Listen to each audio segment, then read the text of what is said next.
Testing. Ho! 1, 2, 3. 1, 2, 3. Good morning. Oh, whatever the hell it is. Oh. I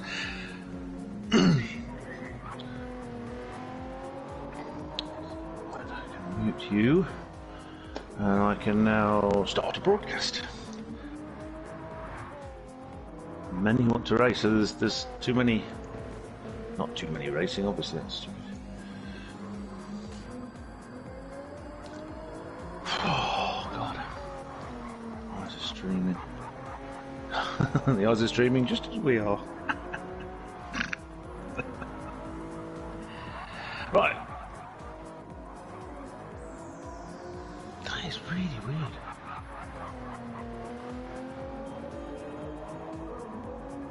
It's like it's permanently glitching. It's really, really strange. Oh, obvious. It's popular. Very popular. Right, we're on me. I will now. No, not that. Yes, that.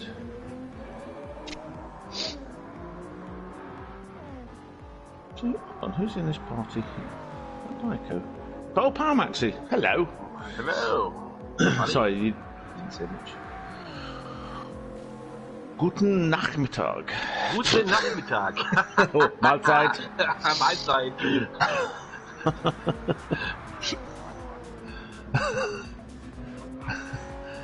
Can still remember ein bisschen Mahlzeit is Deutsch. good. Yeah. Ja. Or Buddha, Morsche, Moing, Moin. Moing. I was lucky. The company I worked for was big, so it had people from all over Germany, all over the DDR. Broadcast, right? Let's do broadcast gameplay. Wakey. Through.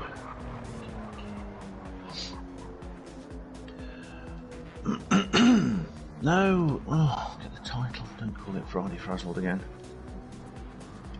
What?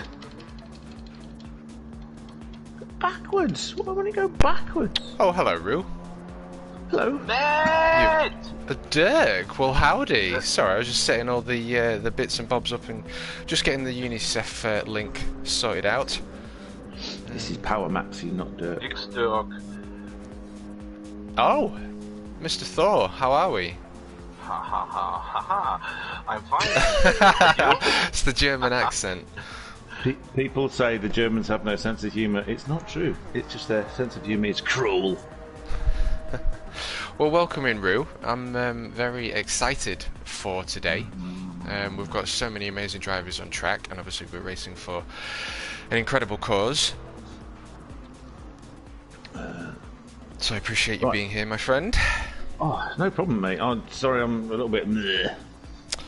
You're here, and that's the main thing. That's all we need. I spent the entire evening doing that thing. Just to get on today. To get on today. And then it was like way past 1 in the morning when I finally finished. Yeah. And then I went to bed, and it was way past 8, probably past 9 in the morning when I actually got to sleep. With you. So, well, that's commitment for you. Everyone that's in chat right now and watching, we've got a dedicated sim rater and legendary commentator in chat with us today and joining us for the entirety of the Race for Ukraine. I was in Rue's stream last night. So are you streaming now, Rue? I'm just setting it up. While you're doing some talking, I'm doing the very slow typing. Well, when you're ready, I'll get your link and I'll post it in my description. I'm going to do the same with yours. I nearly called it Friday Frizzle again, you see, and I didn't want to do that. So what we're calling it, Stop the War or Race for Ukraine? What do you want to call it? Stop the Stupidity. It's entirely up to you, mate. You can name it whatever you like. I like me alliterations. You can name it Putin Go Home. You know, Putin, shall I call it Putin? Go home. Putin, you're a twat. Sod off. This is it. This is it. Now, my son is also watching today. Kobe is. He wanted to join the race, but unfortunately, we've had quite a big demand actually for drivers that are wanting to join today's race. So Kobe is watching us. I don't think he believes he's watching it either from Gemma's phone or his TV at home. Good lad. Hello, Kobe. Hope you're okay. We'll get him in chat in a minute. Okay, description is about ready.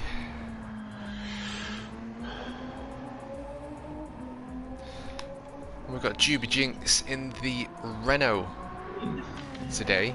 Beautiful yellow and blue colours as he goes under the bridge there.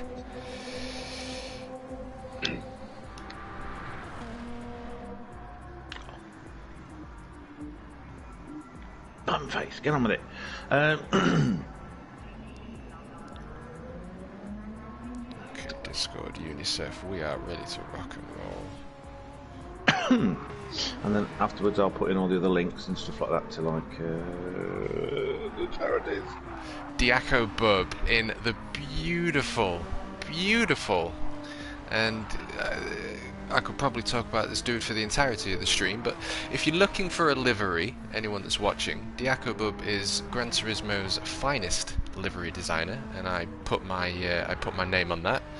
He's designed some amazing liveries for me, and I'm really excited to see what you can do with the new Gran Turismo 7 livery options. But we've got No War there.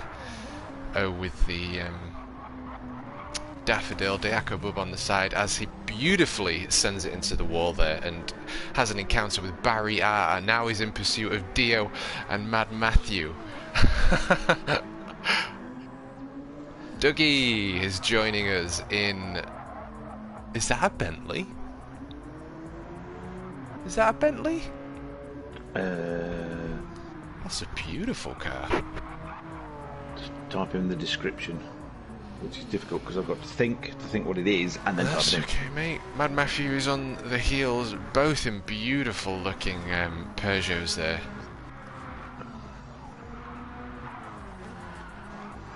And rocking the SSRT.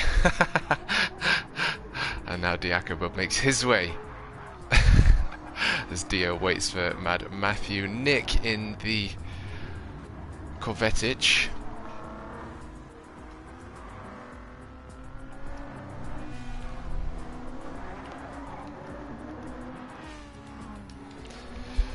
So, chat is up to date. We are live. We're ready to rock and roll. Let's get this chat open. Pop out chat.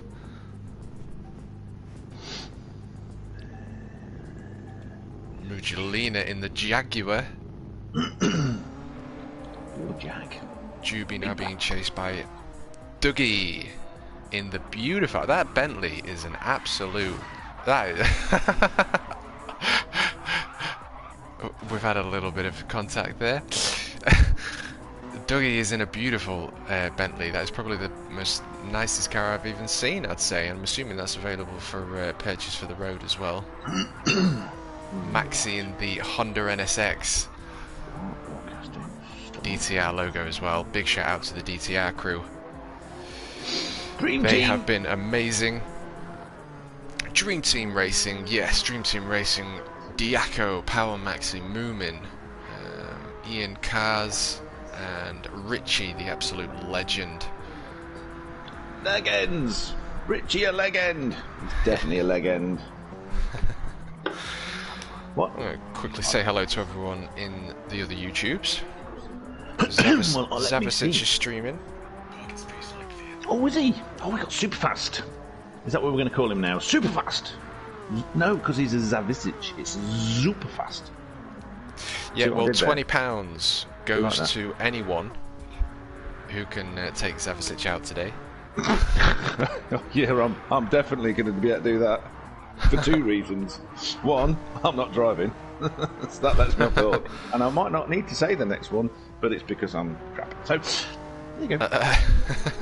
Well, you're getting better, mate. You was getting some golds pretty quickly last night. I was watching while you were streaming. That's true. Well, I got the golds, and then the pretty quick thing. There's some of them where I was like, what? I'm getting annoyed with myself, and then I had to remember the goal of this is to pass each thing and then get the thing at the end, the multiplayer, so I could do this now. You know, that was my goal. Yeah. So I just thought, what you need to do, Andrew, is not worry about it. This is it. This is it. You've just got to enjoy the game. I think as soon as it becomes effort, the point of the whole getting in a car and driving becomes negligible, in my opinion. So I try and every time I go on now, because especially with Gran Turismo Sport, and what I love about this is it's bringing back the childhood memories of when I used to play Gran Turismo 1 and 2, and it's beautiful to see it in, you know, new cars, old cars in 4K. You know, amazing physics. I'm fortunate enough to have a Fanatec CSL Elite, which even the G29 is still an incredible wheel, and I do miss that wheel. Like, you still get all the force feedback you need. I'm enjoying it. I'm enjoying the G29. Obviously, I've not tried anything else, but compared with... Put it this way. When I enjoyed being able to tell everybody how much I hated Gran Turismo 7 last night, but then find bits of it I really liked, if that makes any sense to you. Yep. But when it first switched on, when it arrived on Thursday and I installed it, and it came up, and you have no idea what's going on, and it's playing this music at you and talking about music stuff, and I know you have to earn lots of things. I'm thinking, damn, I've got to do all these music things. So I sat on my chair with my pad, because the wheel wasn't set up, and tried to do one of the music things on the pad. Did not do very well. But then when I got on the wheel, easy, Alsace. This is it. Well, I mean, Pad is amazing. Mikey, great to see you. I do probably need to say hello to everyone in chat. Craig, you legend. Where's Craig? Is he out on track? Who? There he is. Craig is in the Toyota FT1 today. And hello to Rue. nice to see you, Rue. And Mayak, I hope I pronounced that right. Mike. Hello, welcome, Mad Matthew, and the beautiful Peugeot. Angels fan, good to see you, my friend. Hope you're doing well. And Nero Dith, good to see you again. It's a pleasure to see you every morning. Mikey, it's great to have you here. Hope you're doing well today. Hope your new car's treating you well as well. And Ali Hussein, hello and welcome. And Dirk, Dirky Dirk, Diaco Bub, who is the one of the founders, as well as Maxi, I believe, for bestlivery.com. So again, if you are looking for a top-class, perhaps even world-class, and I do put my name on that, then get in touch with bestlivery.com. We're going to be unveiling a new creation for Rory Alexander from Aries, as he's made a few changes. He's gone full-time now, he's quit his job, and I just want to sort of give him something back. So we're gonna give some money to Dirk to make sure he does the best job possible. Which Dirk are we talking about? Because Mugelina's also a Dirk, isn't he? That's very true. We're talking about Diaco Bub from bestlivery.com. The mad hog rider. Was it a mad bad hog rider? I don't know. Indeed. Well, we are moments away. Why is this? Women have internet issues for the moment. Who, me? Right. Yeah. No, I'm trying to sort out change views, that one. Oh, okay, sorry, I'm trying to work out, because I've not set up my controllers yet. I didn't know what buttons to press to change my view. There you go, that's what I wanted to do. Good. So I was just going on to my options to find out, because I like specific views. It's not my normal button. Right. Marvellous. Maxi, welcome to the chat, my friend. Currently watching you go around in your beautiful Honda NSX, and I do appreciate your work on the liveries as well. Probably be mentioning the Race4Ukraine today, and again the donation links are in the live streams of everyone that's live streaming today. I know we've got Zavicic live streaming. I don't know whether Dio is live streaming, unless he's on Twitch. Diaco Bub has gone live, GT Mugelina is live, so please feel free to go, give these boys a like, give these boys a subscribe, say hello in chat, that would be amazing. I'd say hello Diaco, because Mr. Diaco said hello to me in your chat. So if I miss anyone saying hello in either chat, it's either because I'm in the wrong chat, because, you know, I've only got the one screen to look at this juncture, or I didn't see you because I'm not looking, or I hate you and I'm ignoring you. So one of those three. But obviously this is Ukraine for love, so it won't be that last one often. You know, only twice.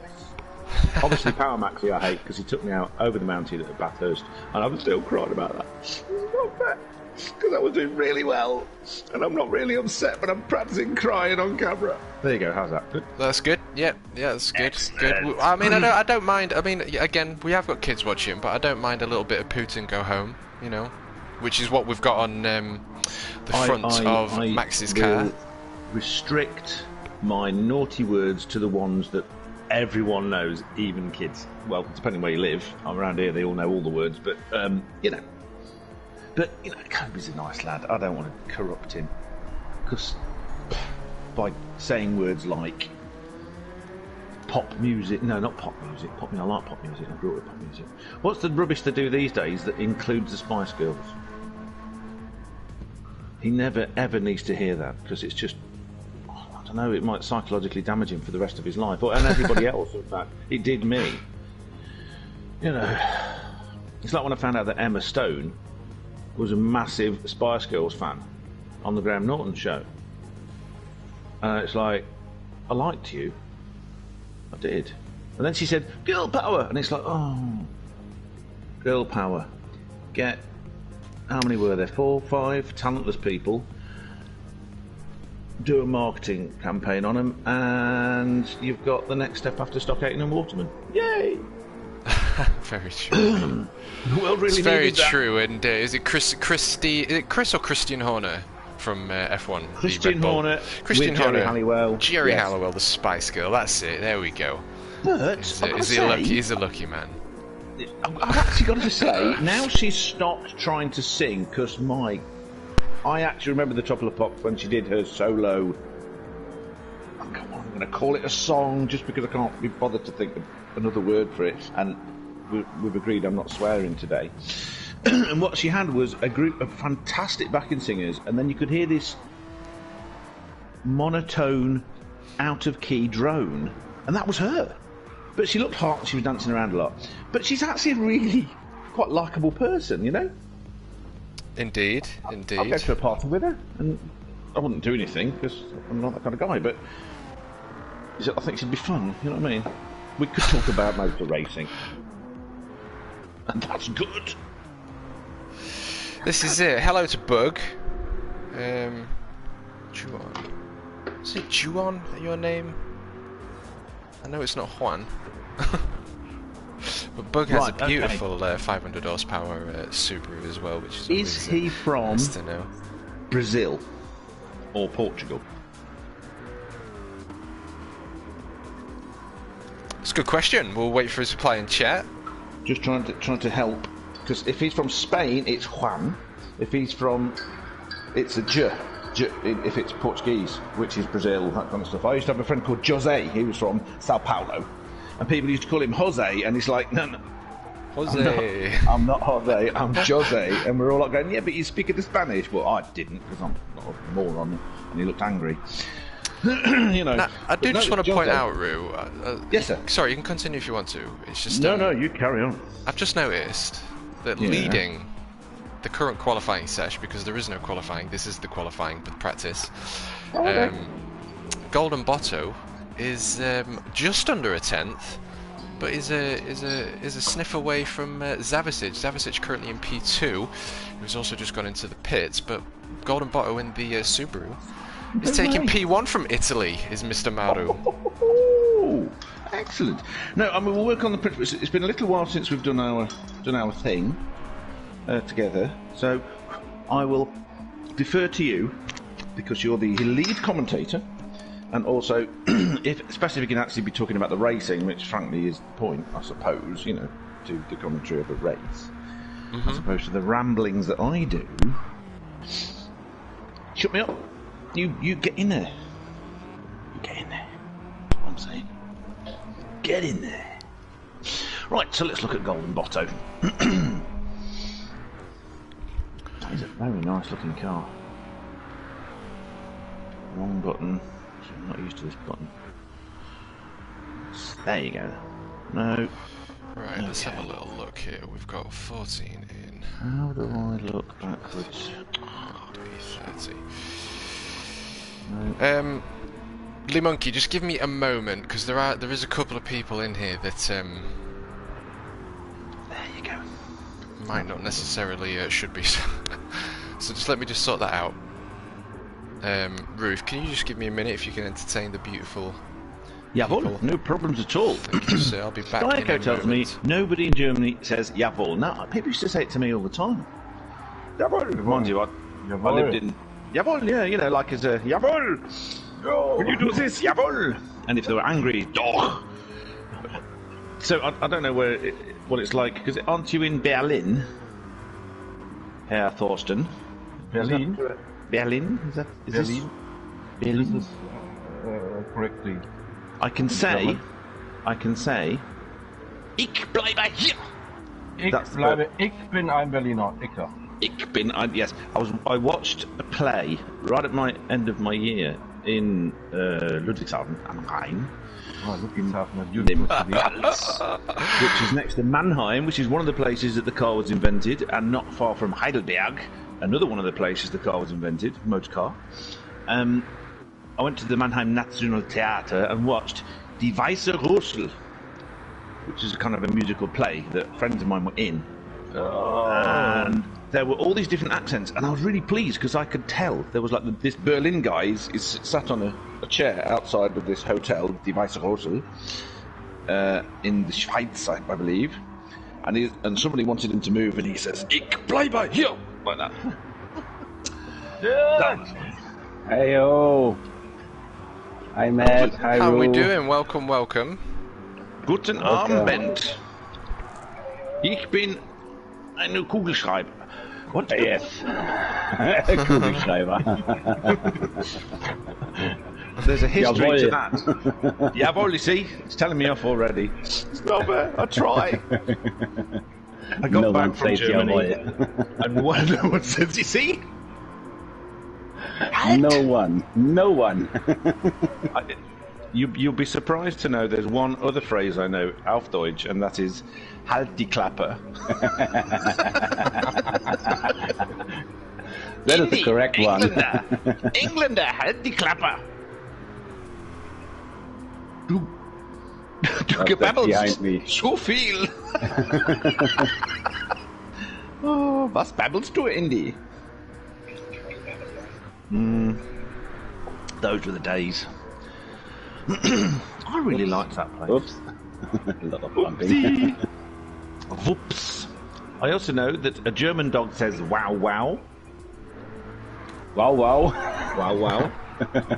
The German dog says wow, wow, yes. I got that from Herr Alfred Schult, who was 54 and a Techniker in my labor. Lovely bloke. He was the one that played me Resi, ich hol dich mit meinem Traktor ab. Resi, ich hol die mit meinem Traktor ab. Resi, ich hol dich mit meinem Traktor ab. Do, do, do, do, do, do, do, do, do. A great song. What a great song. Not really. No, it was terrible, but it was a fun day. Funny as Cowboy! Funny and Vines! Tangent? What are you talking about? Tangents. I don't do tangents. I do meanderings. They're very different. Okay? Tangent is off in a direction, but I at least always intend to come back. It's like Bathurst. You go up the mountain, but eventually you come back to the start. You know? Yes. If you're lucky, Eventually. you don't hit a wall. Now, I can't. I've got my keyboard plugged in, but I have no commands from my keyboard, so hopefully that's something that they will add to Gran Turismo 7, because that was... I missed that feature, being able to choose different camera angles and whatnot. But never mind. So, is this something you just need to learn? You know, as you get used to GT7, or is it just stopped working altogether? There isn't an option to put it on. Yeah, there was a keyboard option in GT Sport, and there isn't one in this one. So. But I suppose it's still new. I wonder if that's in the main options, because there are some things in there that, you know, that's kind of weird.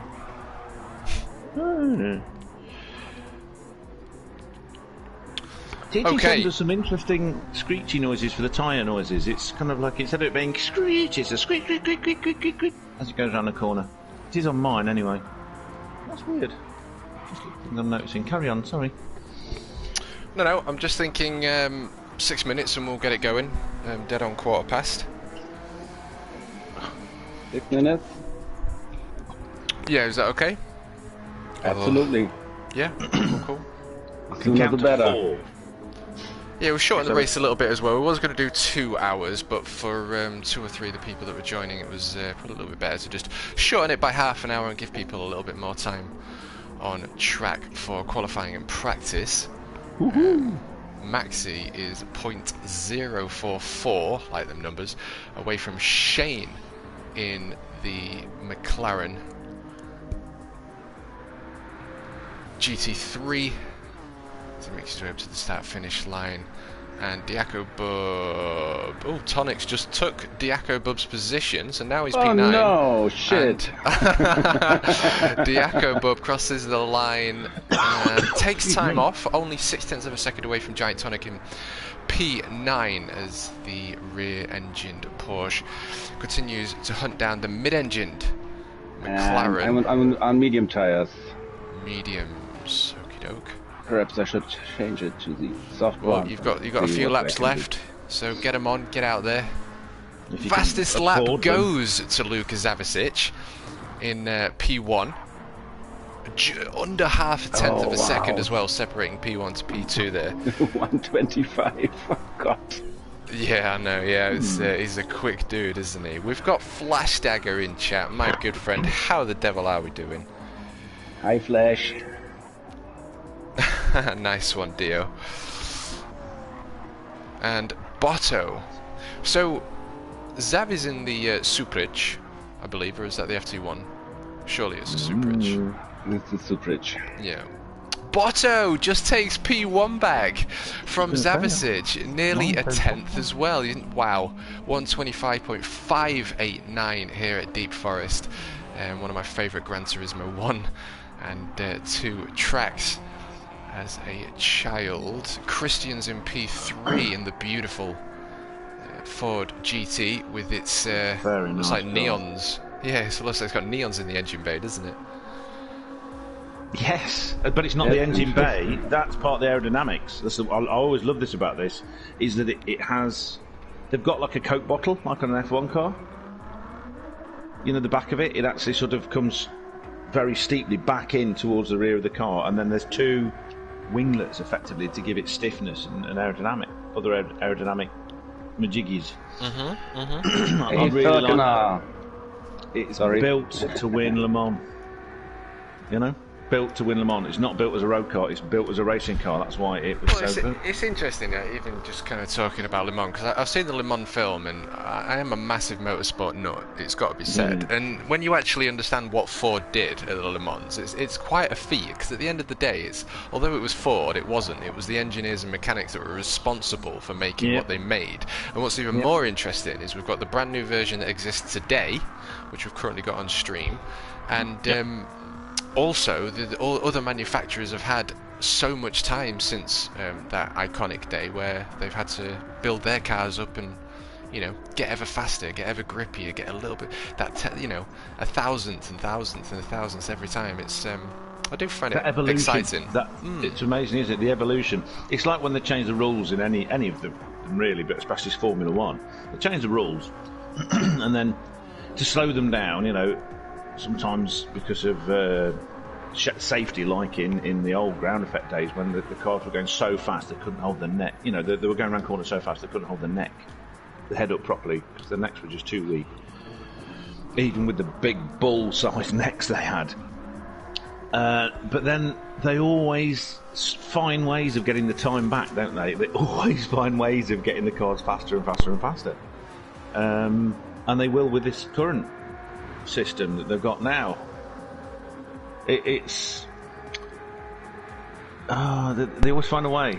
Some clever people always find a way. I think that Formula 1 are onto something, because it's one thing about making your car as fast as possible, but at the end of the day, you can always go faster. I think what's important is having closer racing.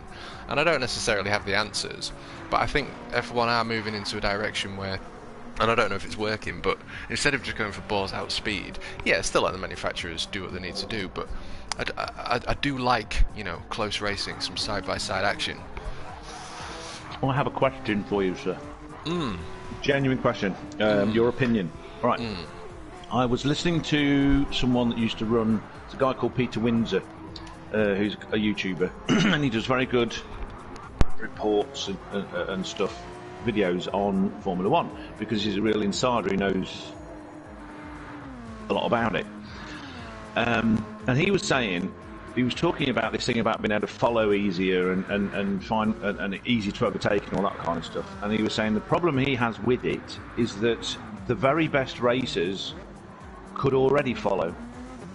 So Verstappen compared with Perez, or Hamilton compared with Bottas, you know, they had found ways, because of their ability, to follow and get past. For example, in Brazil last year, when Hamilton's carving past everybody after all the stuff that went on. So what's happening is that it's being made easier, so the truly exceptional drivers are now just, they've got no advantage. And the same thing, in my opinion, happened with Valentino Rossi when they brought traction control in. One of the things he did incredibly well was the ability to put the power down and control the bike without a computer doing it for him. You know, he had an incredible feel for what the back wheel was doing and the grip of the bike, and he could also really look after the tyres. And then when that went, he lost a lot of time relative to other people. And so what's your opinion on that? The pinnacle of whatever sort of motorised sport, it needs to be difficult to give the very best the chance to shine. I think that's a very, very fair argument. That is something I am going to dive into in a few moments, so please remind me if I do forget, but I do want to answer that, so please do remind me. But I think we are actually ready to begin the Race for Ukraine here at Deep Forest on Gran Turismo 7. Live co-coms with TMK and Titanium Tin Man Rue in chat. Also joined with the legendary German duo from bestlivery.com. Best place to get your livery design for GT7. But it is time, ladies and gentlemen, to kick off the Race for Ukraine. Something else. I do like these liveries that Mr. Dykebub makes. They're very good. Don't tell him though. Just a big edit. No, don't tell me. Don't tell me. Don't tell. Oh, damn you here! Me and my big mouth. Okay. One of the things I've noticed on this, I used to be able to go into a little menu and it would give me the times that people are doing in these things, and it's not there. It doesn't exist on GT7 that I can see. That's annoying. Yep, there's lots that they need to do. Right, I am pressing it. Tubey stabbed me at the back. Alrighty, Race for Ukraine shot. I don't know whether we actually will end up on track. If we do need to exit. Rue. Oh, okay. So. Especially is my car. We can spectate. We're not in. There we go. So here we are, ladies and gentlemen. Gran Turismo 7. So it's okay. Is that the start or the start? Why am I on P2? It's Saturday the 26th of March. It's 18 minutes past 1 here in the UK. And we've got Jupy, who's asked to start at the back. He's at the front. And there we go. It is a go. Zavicic with an incredible start there, already taking 5 positions. Jupy in a position where he does not want to be. And we've got Dio in pursuit, Maxi on the outside. Maxi's on the inside, nearly Dio. Maxi is taking the outside line. He's got that position on Juby. I do like that Renault. It's very nice. So is Juby Jinx? Oh no, that's not Zivicic. Oh, okay, fine. I can see where he is now. Zavicic is P6, currently on the inside of McLaren. Joke in the Lexus, not able to get that position. GLR Racer in the Bentley with a little bit of a spin there. I'm not quite sure what happened, but the show must go on. And we've got Limunki now in P6, Zavicic in PTMK now chasing down Juby, who wanted to start at the back, but is currently sitting in a podium position. Zavicic well and truly within the slipstream range. We'll see what he can make happen on the final hairpin corner here at Deep Forest. Side by side. He's making the move. Juby's giving him the space. Difficult corner though, this one, Rue. I don't know if you've been on here yourself, but that last corner is brutal. Yeah, I did. I think I did a couple of things while I was trying to get the cafe jobbies, but that was so close. It was fantastic though. Oh, Zavicic is right behind him now. What happened? He's come that far. P8 behind Limunki, who is behind Golden Botto, which I now know means Golden Crash. And Limunki on the inside, Mujolina in pursuit of the Subaru. Craig on the inside line. We've got McLaren and Shane. The difference. No offence, Power Maxi, but you're trying very hard, and Zavicic is just like going dum dum dum around all those all the twisties. It's like, I know Thorsten's fast compared with me. Too much power! Maxi still in a podium position though. Christian Vines just in pursuit of P3. And Dio with a P1 here, now being chased by the legendary Lucas Zavicic, who is also streaming. And again, of course, I do remind you all that we are all here today for the ones that are in Ukraine that are far worse off than we are. We get to complain about a bumper scratch or a missed apex, but those in Ukraine don't have that favour. So if anyone does want to donate, this is a good time for me to say the donations are in the links. They are in the links of the other streamers as well. We've got Dio streaming, we've got Zavicic streaming. I'm just going to stay on board with these two. What can Zavicic make happen as he makes his way past start finish line and up to turn 1? There's another little bump there as we come up to turn 1.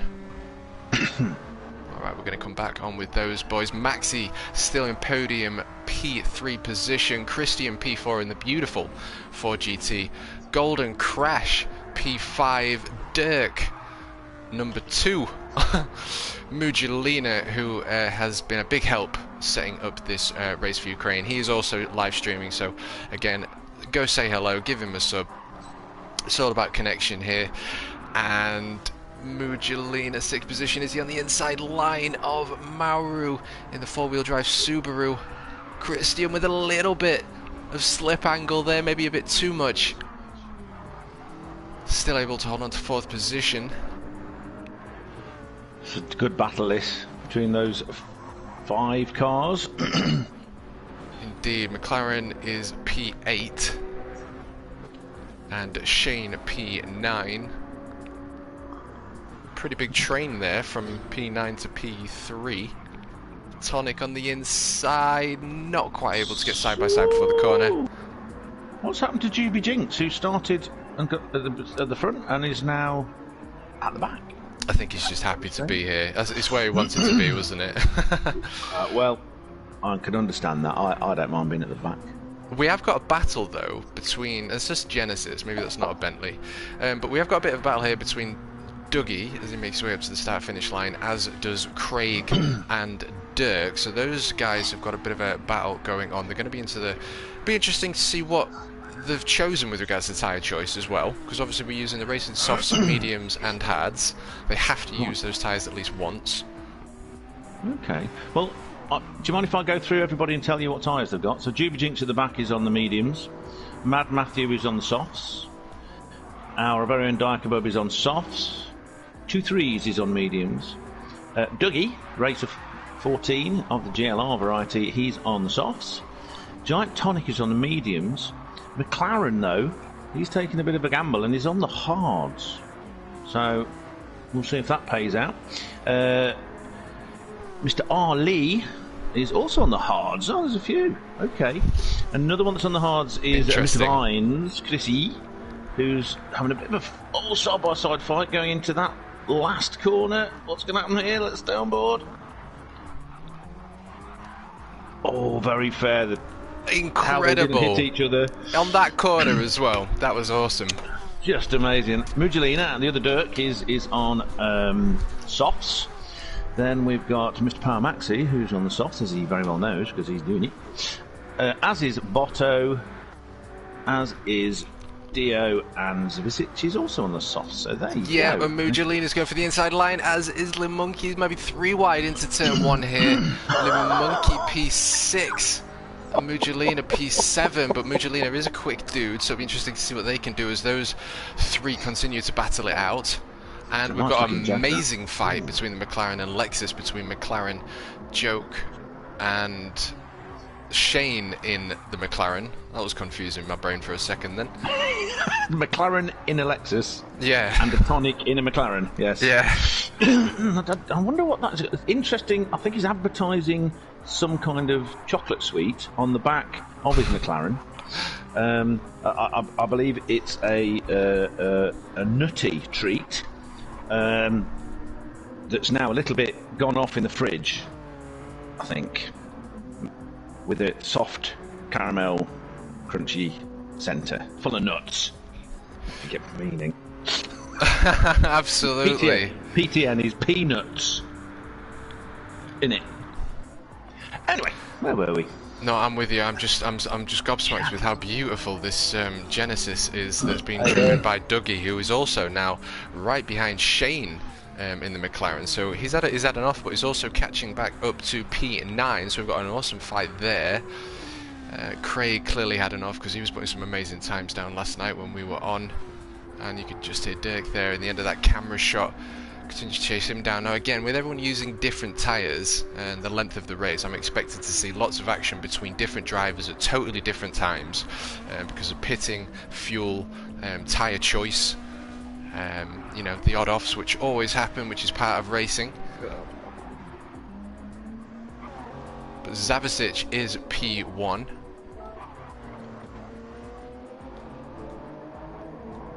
That looks like you know, you're saying about the Genesis car. Sorry, the Gemini. Is it Genesis or Gemini? Genesis, the one that just caused the crash. It looks a lot to me like. Oh, great brain. Okay, give me a second. 3, 2, 1. Ford Mustang. If you look at it from the front, it looks very like a Mustang. But as you say, it's got what looks very much like a Bentley badge on the front. Yes. Okay. Beautiful car. All right. Beautiful car. It is. Gorgeous. We've got an ace fight though for P2. Golden Botto working his way up and now fighting his very good friend Just Dio in the Peugeot. Dirks now find himself in P4. Mugilina and Christian in the slipstream as they make their way past that start finish line here at Deep Forest on Gran Turismo 7. Hard on the brakes. Christian is looking for the inside line. Is he going to keep it on the inside line? Not quite. Maybe he'll get a better run out, but it looks... Doug's the first to blink. Doug's the first to blink. He's in the pits. He's been having a bit of trouble with the rear end. He sort of had a bit of a crash and then a few more fishtaily tails. That's very nice. Indeed, Le Monkey P6 right on the tail end of Christian in P5. McLaren and Giant still fighting it out. We've got some amazing action on track today. Marvellous. GLR racer Doug, our Dougie, has put hard tyres on. But, oh, there is not refueled. Max is side by side with Craig. I'm going to have to start calling Craig 236. Was on last night, I believe, and Craig joined in as we was testing. And my son was like, "Sick, his name's Six." I was like, do you know what, son? You're right. I'm going to start calling him Six. So his actual name is Six? No, but 2 3s. 2 3s. Oh, it's God, PSM. Yeah, okay, yeah, you did just... You know the intelligent things that you say? Yeah. Dumb them down a bit for me, because... well, I fool people into thinking I've got a brain. It's actually a small jellyfish I found on the beach. I crammed into my ear hole. Well, Diaco Bug's being chased by Mad Matthew Rue in the Peugeot in P10. Christian in the pits. In that Peugeot. Front wheel drive versus the rear wheel drive. Is that front wheel drive? I thought that was a mid-engine thing. I think it's mid-engine, or is it front-engine front-wheel drive? I'm not sure, actually. I think it's front-wheel drive. I don't know if anyone can let me know in chat, but... Hello, Damo. Great to see you in chat. Oh. Thank you for the like, my friend. ECM Relvnips from the EDTM. Hello. Great to see you, my friend. Thank you for popping in. As we continue to watch the Race for Ukraine unfold. We're here today again for a very important cause.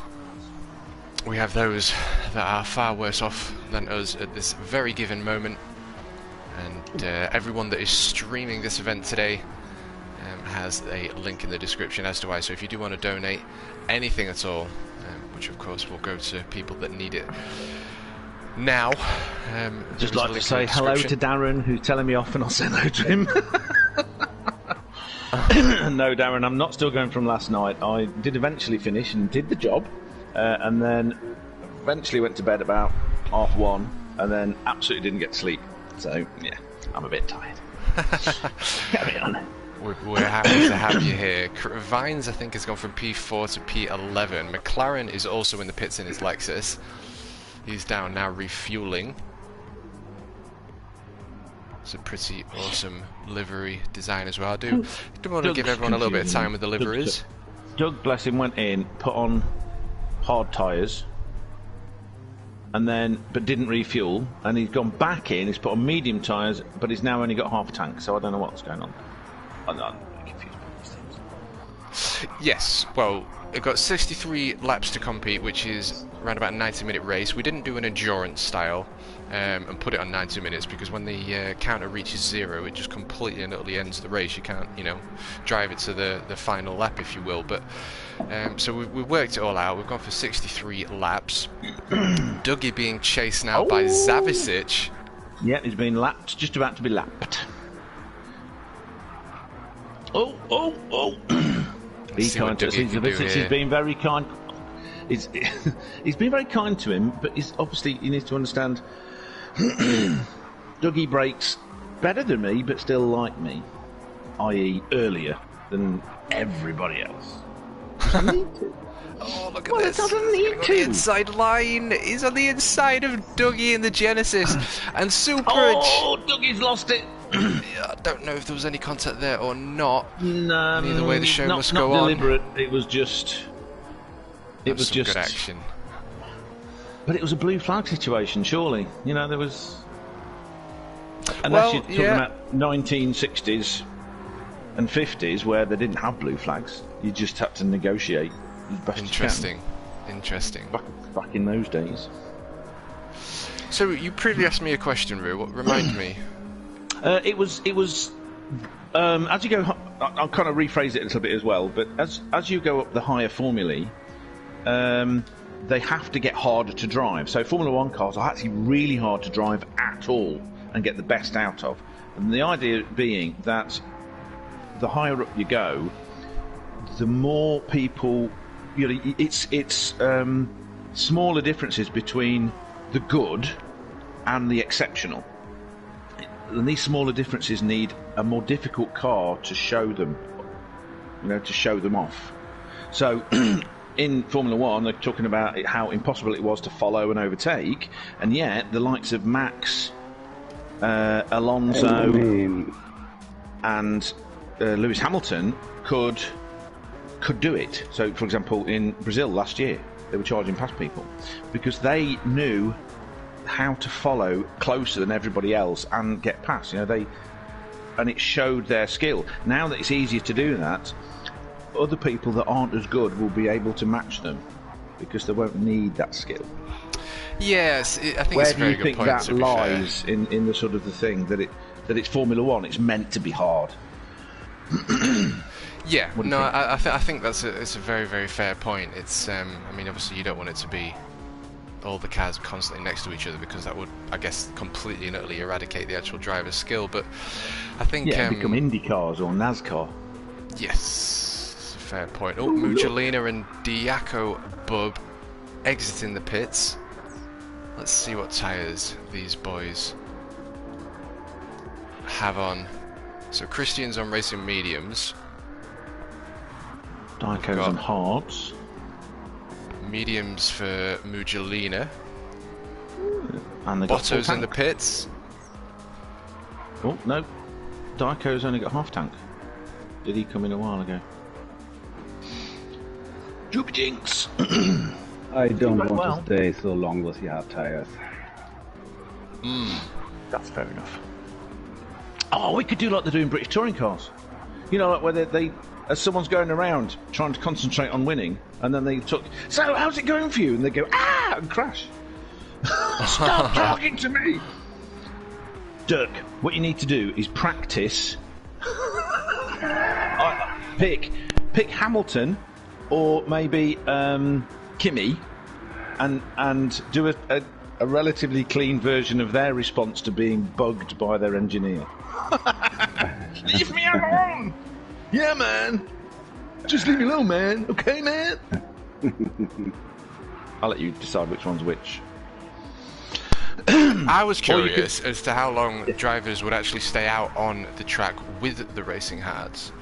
Because obviously they only need to use the compounds once each, but how long a pit stop is versus how much softs would save you is an interesting thought, but then that's part of racing as well. So are we using all three compounds? Is that what the rule is? The requirement is to use racing softs, mediums and hards. Okay, alright, okay, all three. As long Cool. as they've used them once, they can go back for another set of softs or three, I don't know. But be interesting to see how it happens. We've got Zavasic and just Dio in the pits. He's now on his softs. Tires. Oh no, I don't know what he's on. It's not telling me what they've put on. Why does the stupid computer not tell me what they've put on? Le Monkey in P1.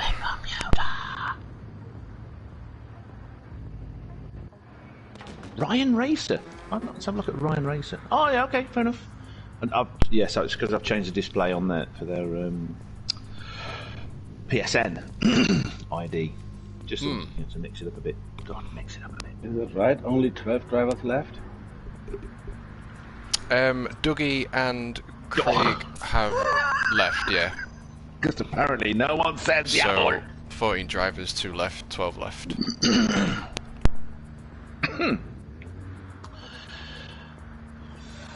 So, everybody, if you're wondering what's going on my stream, I am the co-commentator to the wonderful Matt. We also have two drivers who are we can annoy and make them crash by talking to them.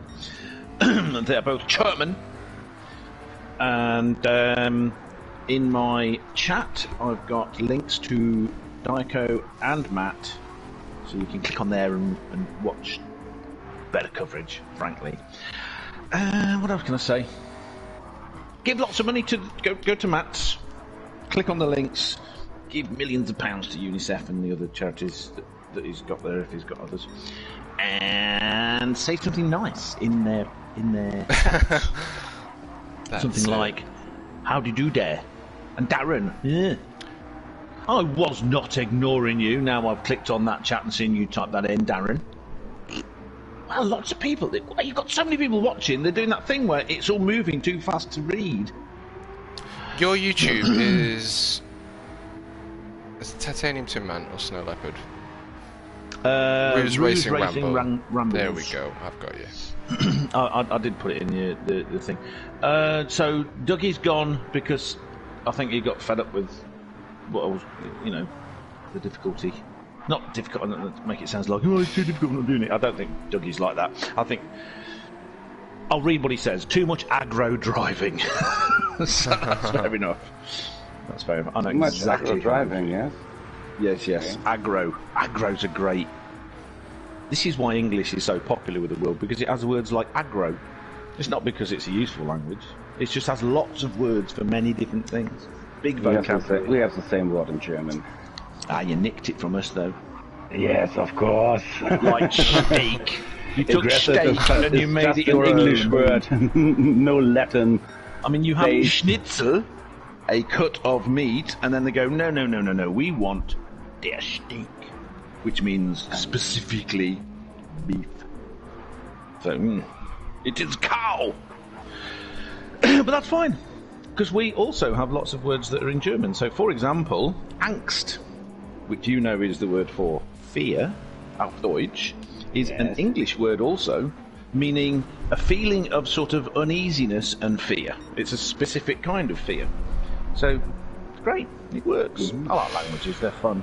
Well, we've got P7 chasing down... Sorry, P8 chasing down P7. We've got McLaren in the Lexus chasing down Mr. Lee in the Subaru. Mad Matthew's also just gone into the pits. Just stay on board and watch his livery for a few moments. Down he goes, in for fuel. 122 miles he's done in that Peugeot as well. No war, race for Ukraine. That is why we're here. So that means that Diakobub's chasing down Giant Tonic. And Tonic on the hards. Diakobub also on the hards now. Yes. And Dio finds himself in P5 currently on the racing mediums. Mugilina is a second. Mad Matthews just come out of the pits. That car is definitely mid-engined. Definitely. It's got scoops to feed the radiators on side pods at the rear. Yeah, I see that. I see. Nice spot. Yeah, every now and again, I see things. Even without my glasses, it's good that. Racing mediums for Christian, P3. And Zavasic is currently P2, and he has a 6 unusual point position for him. Yeah, well, this is the interesting thing about the whole tyre choice, because pace versus, especially pace over 63 laps, it's an interesting one. To see exactly the tyre choices and how that fares. But that's staying about 6.8, 6.9 between himself and P1 on Botto, who's also on racing mediums, but he's in the four-wheel drive Subaru.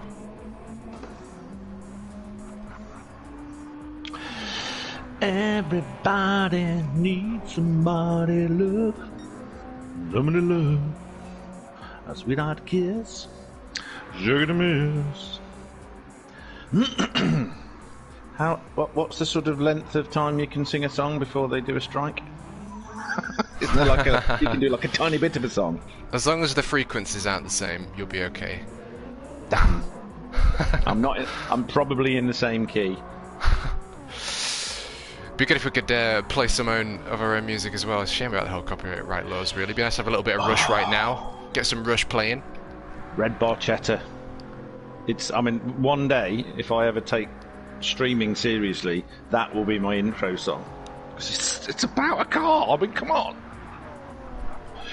It's fluctuating between Golden Botto and Zavasic in P1 and P2. It's fluctuating between 6.8 and 7 seconds. So 0.2 of a second is being lost and gained per lap, which is quite interesting. But again, I think going off your previous comment, Rue, with regards to driver ability, you know, I'm really curious to see how these two fare, because they are both very quick drivers, and 1/10 of a second isn't a lot of time, but obviously if you're doing that over a long time, then it is. So it's going to be interesting to see how this fares. 6.606 for Golden Botto. Zavasic seems to be finding his groove now, actually, as his mediums just begin to bed in. Yeah, and it's interesting, isn't it? Because I don't know what the Scooby-Doo's like in Gran Turismo 7 mode, but I found it very peaky with the turbo. So it was a bit of a challenge to control it out of tight bends and stuff like this. You know, just on a couple of times I drove it around one of Diaco's races, I think. It was one of the DTM ones. There was a practice, and I just went on there with the Subaru. But Zavicic is in a Toyota, and if I understand correctly, that Toyota and Polyphony have an agreement, don't they? Which is why it's very annoying. Let's all talk about cars. They were saying how brilliant that Toyota Aqua is, when it's awful. It's the worst car I've ever driven. And, you know, I mean, in real life or otherwise, it was just pants. but he's in a Supra, and the Supra is meant to be a bit quicker or something, kind of like cheap. Yeah, and do you know true? what? I don't know if that's true. You tell me. Well, there may be truth to it, yeah, but I think driver ability at the end of the day. I mean, you know, it's. I think driver ability. Say you're in an OP car, overperformed, and say maybe a car that's not very good round a track. Depending on what drivers are in those cars, you're still gonna see a different result, in my opinion, as opposed to thinking the fastest car's gonna win, because it might only be fastest when you get all the parameters right, and even then you're probably only gaining, you know, maybe a thousandth or two. Okay. I think consistency is ultimately the key here, and again, this is why I'm interested for this one. We're obviously doing a longer stream for those in need in Ukraine. We've got some amazing people on board, but we've got some fast dudes, and we've also got an amazing battle for P1 between Golden Botto and Xavi. So over the course of 63 laps, over the choice of tyres, you know, consistency, in my opinion, is going to show. Yeah. Well, it's one of my things with the Bathurst. I mean, the only race I've taken part in, proper race, online race I've taken part in, and actually enjoyed, was that first race of the Bathurst Road to 161. And I put a lot of practice into it. I did, that week alone, I did well over 200 laps, just to try and get consistent. In fact, I knew I was never going to be fast enough to sort of be anything other than last, because I'd seen all the others race and I'd seen the times. But I wanted to improve, but also become consistent with the faster times on the different tyres, different fuel levels, and that kind of thing. I kind of did. I pretty much knew when I was on a particular tyre what times I would be doing, and I made a lot less mistakes. And I enjoyed the flow you got going over the mountain. You know, if once you sort of managed to get the flow and the precision. Mm-hmm. But like you say, it was the consistency that allowed you to. You can do one fast lap, and then the next lap you do 4 corners brilliantly, and you crash on the 5th one. That's no good. That doesn't really help, does it? But yeah, consistency shows that you've nailed it. Yeah. Yes, we've got someone in chat saying amazing liveries, and we are currently on the TV camera shots of Diaco Bub, designer of liveries, and bestlivery.com, and also exiting the pits now. But again, I'm very impressed with everyone that's put the efforts in today for making a livery for today's event. Indeed. Hey, Demo. Do you have a favourite so far? So go on, Dirk. Go on, Dirk.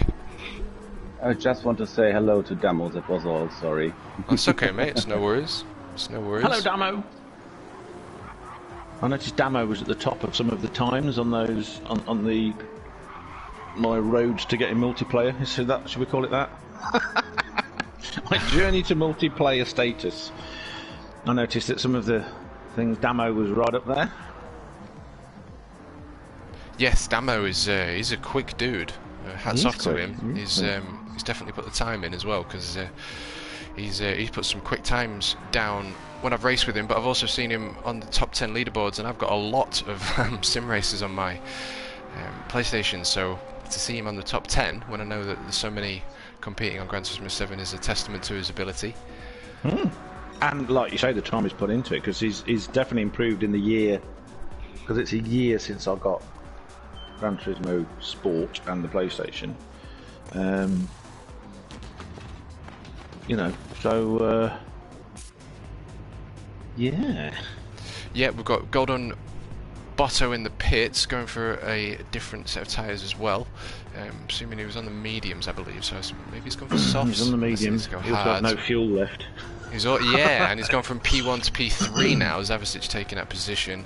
Mr. Lee in P3, Dirk in P4. He's losing many positions. It's filling up though. It's filling up. You know what it is? It's because they're not using a pressurised hose like Formula 1. They've just got a big can. And there's no way that's 100 litres, mate. They won't be able to lift it. It's very true, yeah. No. Good old physics. So he's come out in 7th, but he's a minute ahead of Giant Tonic. That's going to be an interesting one to see. What's the deficit? 1.8 seconds is his 1.888 I saw there as he chases down P6. Mr. McLaren 2.1 Lexus.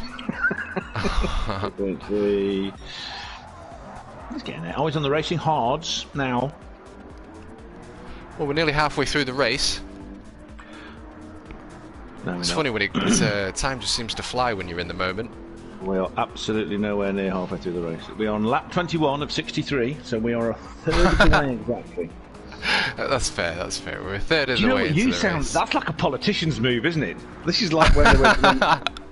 That's fair. That's fair. The race 20%. Well, that's nearly a third. No, it isn't. Yeah, it's close. Very close. Round it up. Push them numbers up. 2.7. That's like when you get like one illness a year and you've halved it to half a illness a year. Half the illness of this year, but in 20 million people, only one person ever got ill. Interesting. Golden Botto has gone on his hards, so he's on his final set of tyres and he'll be back onto softs. It'll be interesting how many laps he does. He is on fresh hards and he's chasing down McLaren. It's gone from 1.8 to a 2.7, a 4.444 there as well as McLaren chases down just Dio in P5. And who else have we got up there? Dirk Mujolina in P4. I've just got this song from the end of the 80s in my head. It might even be the beginning of the 90s. She was a black singer. She had one hit, and it was Peace in the Valley, Peace in the something, Peace in the something. I remember on Top of the Pops. I'm just looking at the back of Zavicic's car, and it's got Stop War and Peace on it, and it just why that came to mind, well, possibly because of the word association, but still, I was just like, oh, weird. That was a very long time ago. We're talking over 30 years ago now, so my memory's very strange. I can't remember what your name is, Thingy, and yeah, I can remember that. I can remember. It's Matt. I know that. 2.6 separating podium P3 to Dirk in P4. And Mr. Lee Monkey, aka Lee, or rather the other way around, in the Subaru, crossing that start finish line, hurtling his way up to turn 1, hard on the brakes. Does he clip the apex? Thereabouts. And he's 3 seconds ahead of Mujolina and just under 4 seconds of P2, currently occupied by the legendary Vines Racing in the beautiful 4GT, and Zavicic finding his way in P1 again. So I want to point out that he's got just under half a tank of fuel, so he's got plenty of time. Not much wear on those tyres, and he's now 28 seconds ahead of Chrissy. Chrissy Chris. Chrissy. He's also on very, very, very low fuel. Mediums are warned in a little bit. He's got to get to the end of the lap. Not much wear on those tyres, though. I mean, there's some, but not. He's I want to say outside because it's that rotation of track, but let's say Diaco's on the inside. Right rear. Oh no, it's let him through. Oh! Yeah, you can tell his right rear's going a bit. Yes. He's just kind of like, oh, back end, slow down. Yep, he's going for the pits. Done that one. Because he had a not tank slapper. I actually found a video. I sent a video of it was a kind of a mixture of bike road races.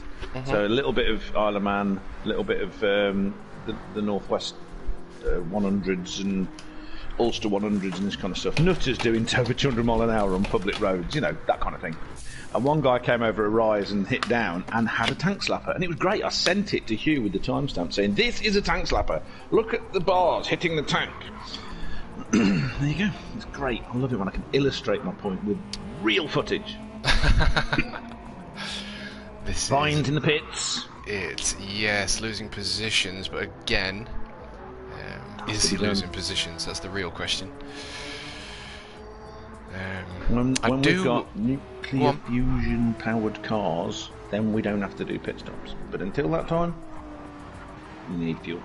Carry on. We've got the two Dirks.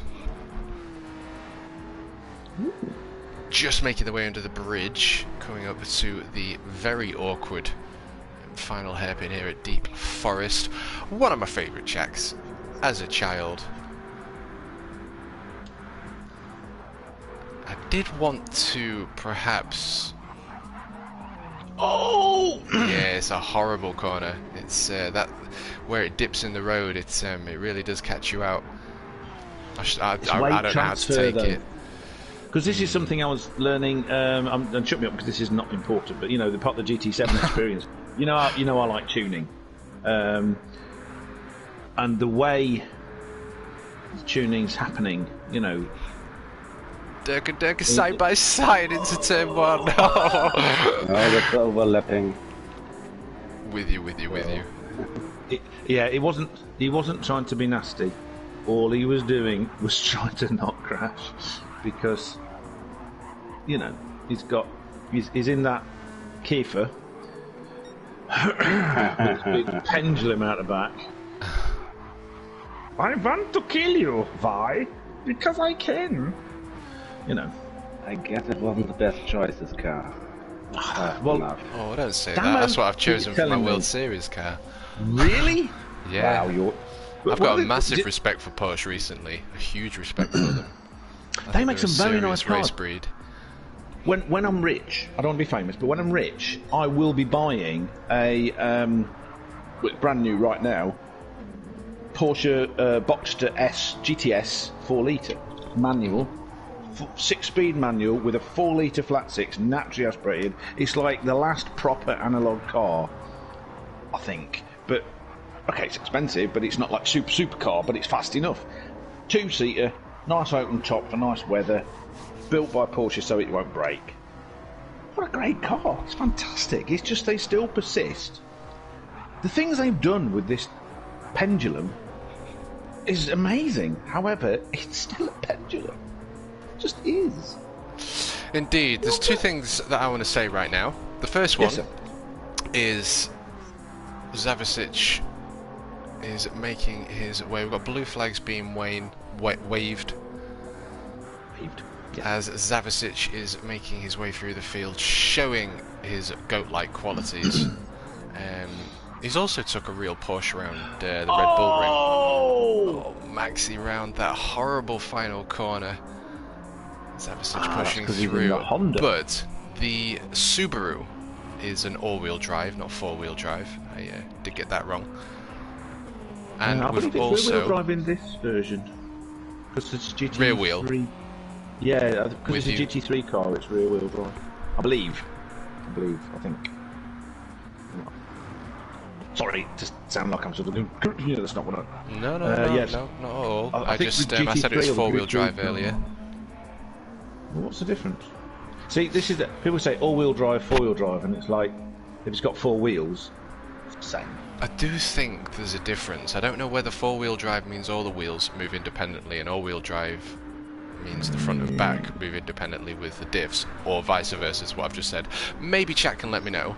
But we do have a Dutchy McDutchinson in PTMK there in his beautiful Race4Ukraine liveried Lexus, and he's been hunted down by Golden Crash in the all-wheel drive or rear-wheel drive Subaru Group 3.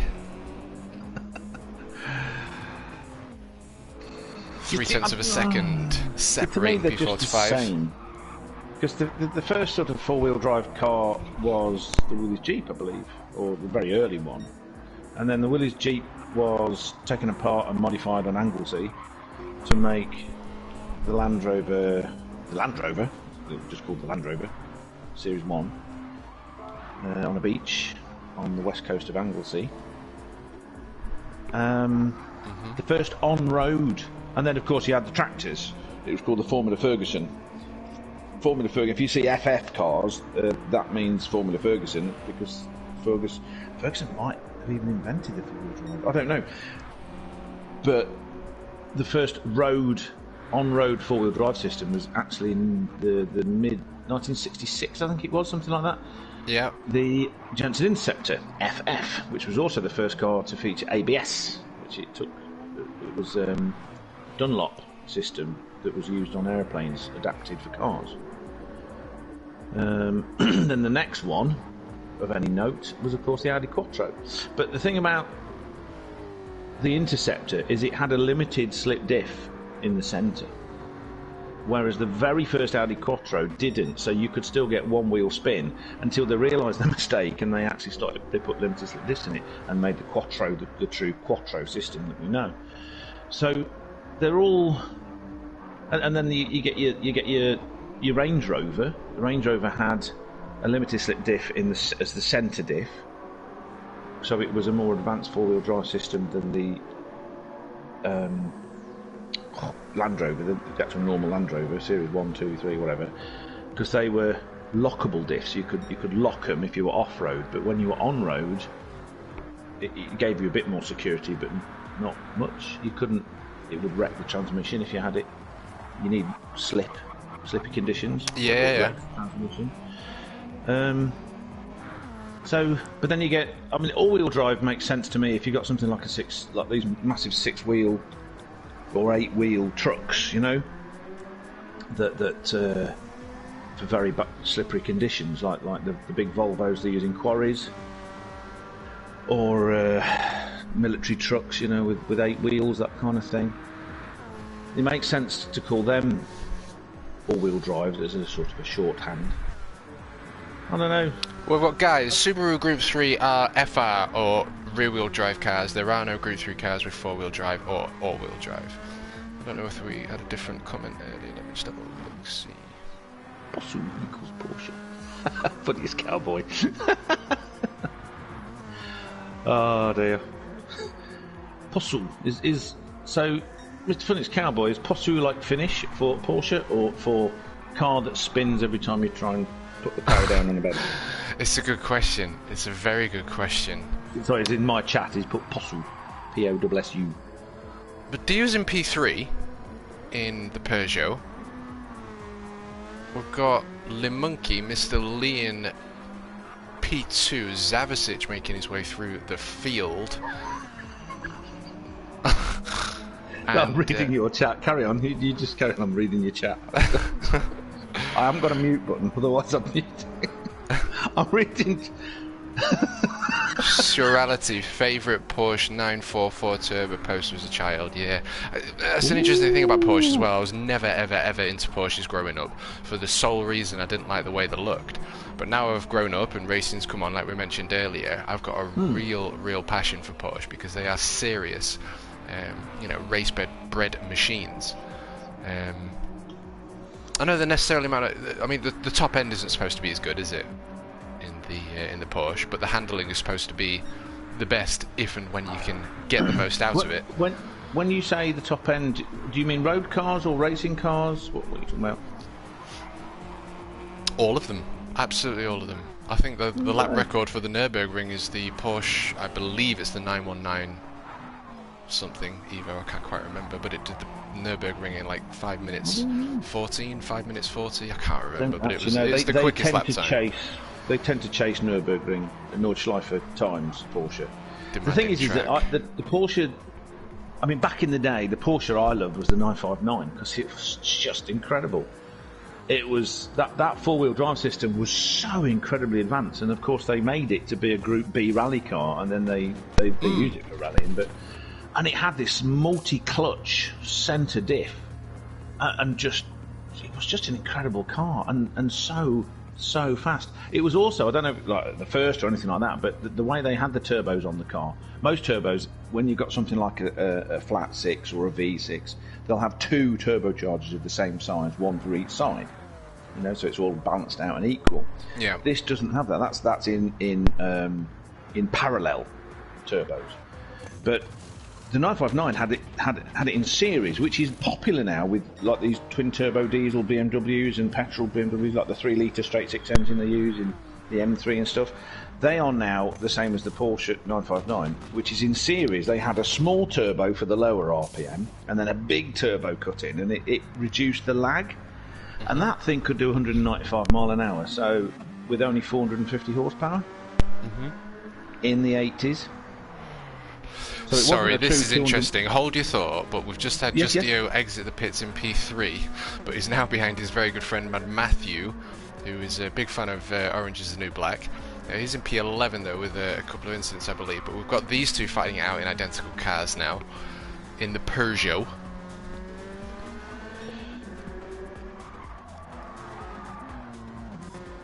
.6 separating P1 to P2, and we are now halfway through that time. They're never going to get back. One more run, and that is it. It is. I'd like to confirm it is halfway. Thank you. In case anybody wondered, he's right. Christian's still in PTMK there. As he makes his way under the tunnels. In pursuit is Mr. Lee. Got Subaru chasing down the Ford GT here at Deep Forest for the Race for Ukraine. And again, link is in the description for those that do want to support, even £1, you know, anything. It's baby wipes, blankets, absolutely anything. At the end of the day, there are families, children, mothers, kids that are escaping their homes. They have absolutely zero shelter, and I've never personally experienced it, but I can't imagine that even being in close proximity to a bomb, let alone gunfire, tanks, aeroplanes, helicopters, is a nice feeling where you live. Well, of course, I mean, this is the thing. People are used to watching Hollywood films, and they think it's fact. They think that if the building blows up, people are okay, and it kills like one person. It's like, no. I was looking at footage of someone I follow on Instagram who's in the Ukraine,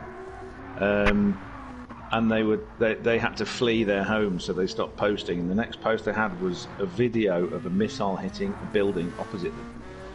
And of course, one of the things that happens is that it blows up, and you get the bang, and it shakes things, and then you get a shockwave.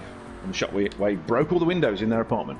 But you never see that in Hollywood. So, you know, the collateral damage for something like that, and imagine you're standing there filming it and all of a sudden you've got glass shredding your skin. Not good. So you don't need to even be that close to be injured, and of course you're going to be absolutely terrified. Because it's loud, man. It's loud and it's scary. It's incredibly loud and incredibly scary, yeah. And I think, you know, the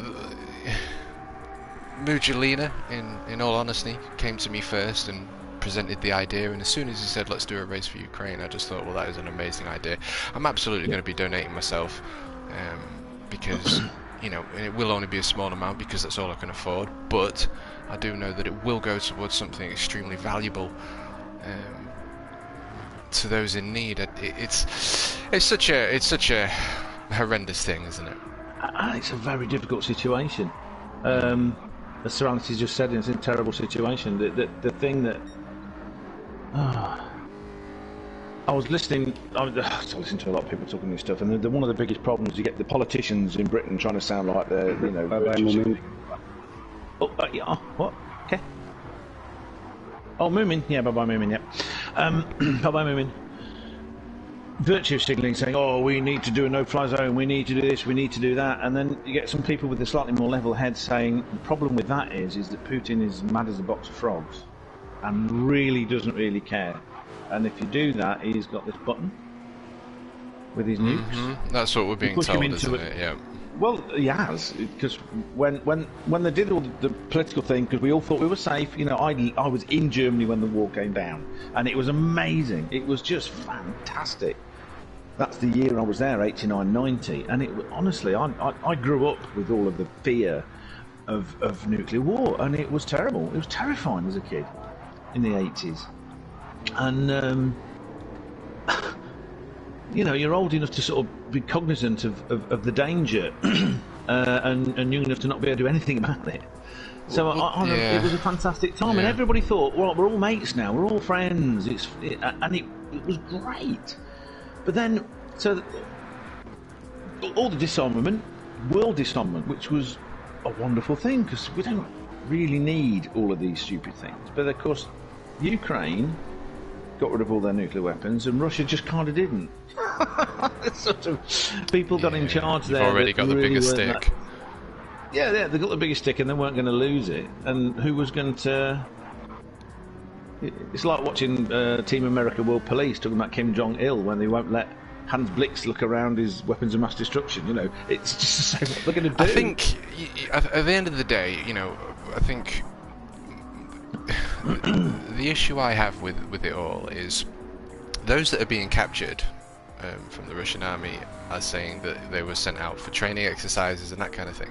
But then it turned into a war, and if you actually look at the, and I put this in quote marks, legalities of joining the army, when wartime is in effect, it is well, do I say you could be severely punished for not taking orders? And my point is they're being forced. They're being forced. They're being forced to blow up homes. And I mean, we all know what's going on. I don't need to say it, but I just think it's the fact that they've been forced, and that's what gets me. Yeah, you've got human beings that normally would not do that kind of thing, but and also you've got to remember, you know, again, a lot of Western politicians are sort of saying, "Oh, we need to show the Russian people," or they'll do the other thing where they blame the Russian people. Oh, the Russian people are for this war and they're terrible people. It's not like that. No, it isn't the Russian people. They're being told something. 60% of the, you know, they're being told something on the only medium they really have easy access to. The propaganda of it all, and we all know what propaganda is like. It's always been bad, but these days it's like everything's propaganda. Every TV show, everything is some kind of message they're trying to show something, and these poor sods are being shown that as well. So a lot of them are believing what they're being told, which is very sad, but it's no different to what goes on in Britain now, or America, where you don't get critical thinking, you don't think for yourself. So you end up having terrible things happening to everybody. Yeah. You know? Everybody. People that didn't sign up for it.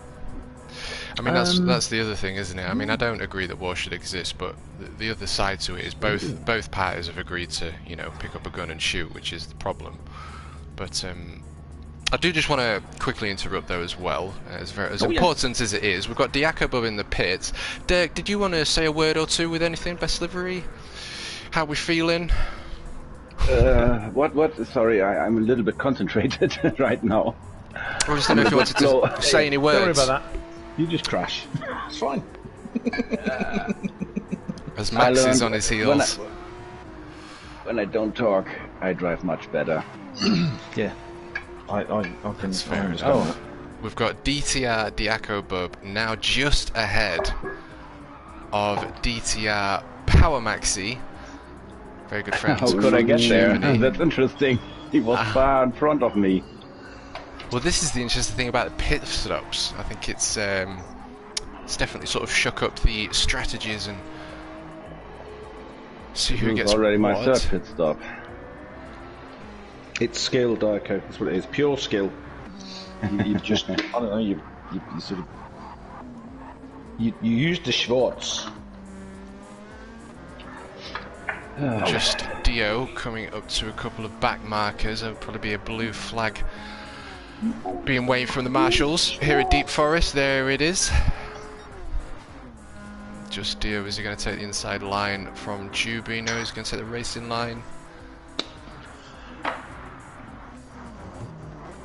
quite made it happen, but Juby has seen that he wants that position because he is obviously deserved, and now side by side with Maxi. Maxi giving him that position, makes his way through the blue flag, and now is in pursuit of Muggelina. But again, we have got the fuel and tyres to consider. Racing softs, I know we just went back into the pits, I think after one lap with the hards on. So you could pretend you're Formula 1 and decide you want a fake show, so you bring out the safety car to bring everyone together, so it's racing. Yeah. Don't do that though. Just say, please don't. But you know, you could. Do I sound bitter? Do I? Just a little bit. Just wondered. No. No. As long as I don't sound bitter. Now, is that Golden Botto? No, it is not. So Golden Botto is 3.5 seconds away from Xavi as we close in towards the final stretch of the race. I think we can begin to see the suns going down now as well. It's the final countdown. 25 seconds separating himself between fines. So the 5P1 is on between Zavicic and Golden Botto. Christian, it's P3, just in pursuit of Mad Matthew in the Peugeot, and Mr. Lee in the Subaru is on the fight for P3 here. Mad Matthew letting the fight for P3 make its way through. Botto will be coming in this lap for a pit stop. It's on hards, but he's got no fuel left.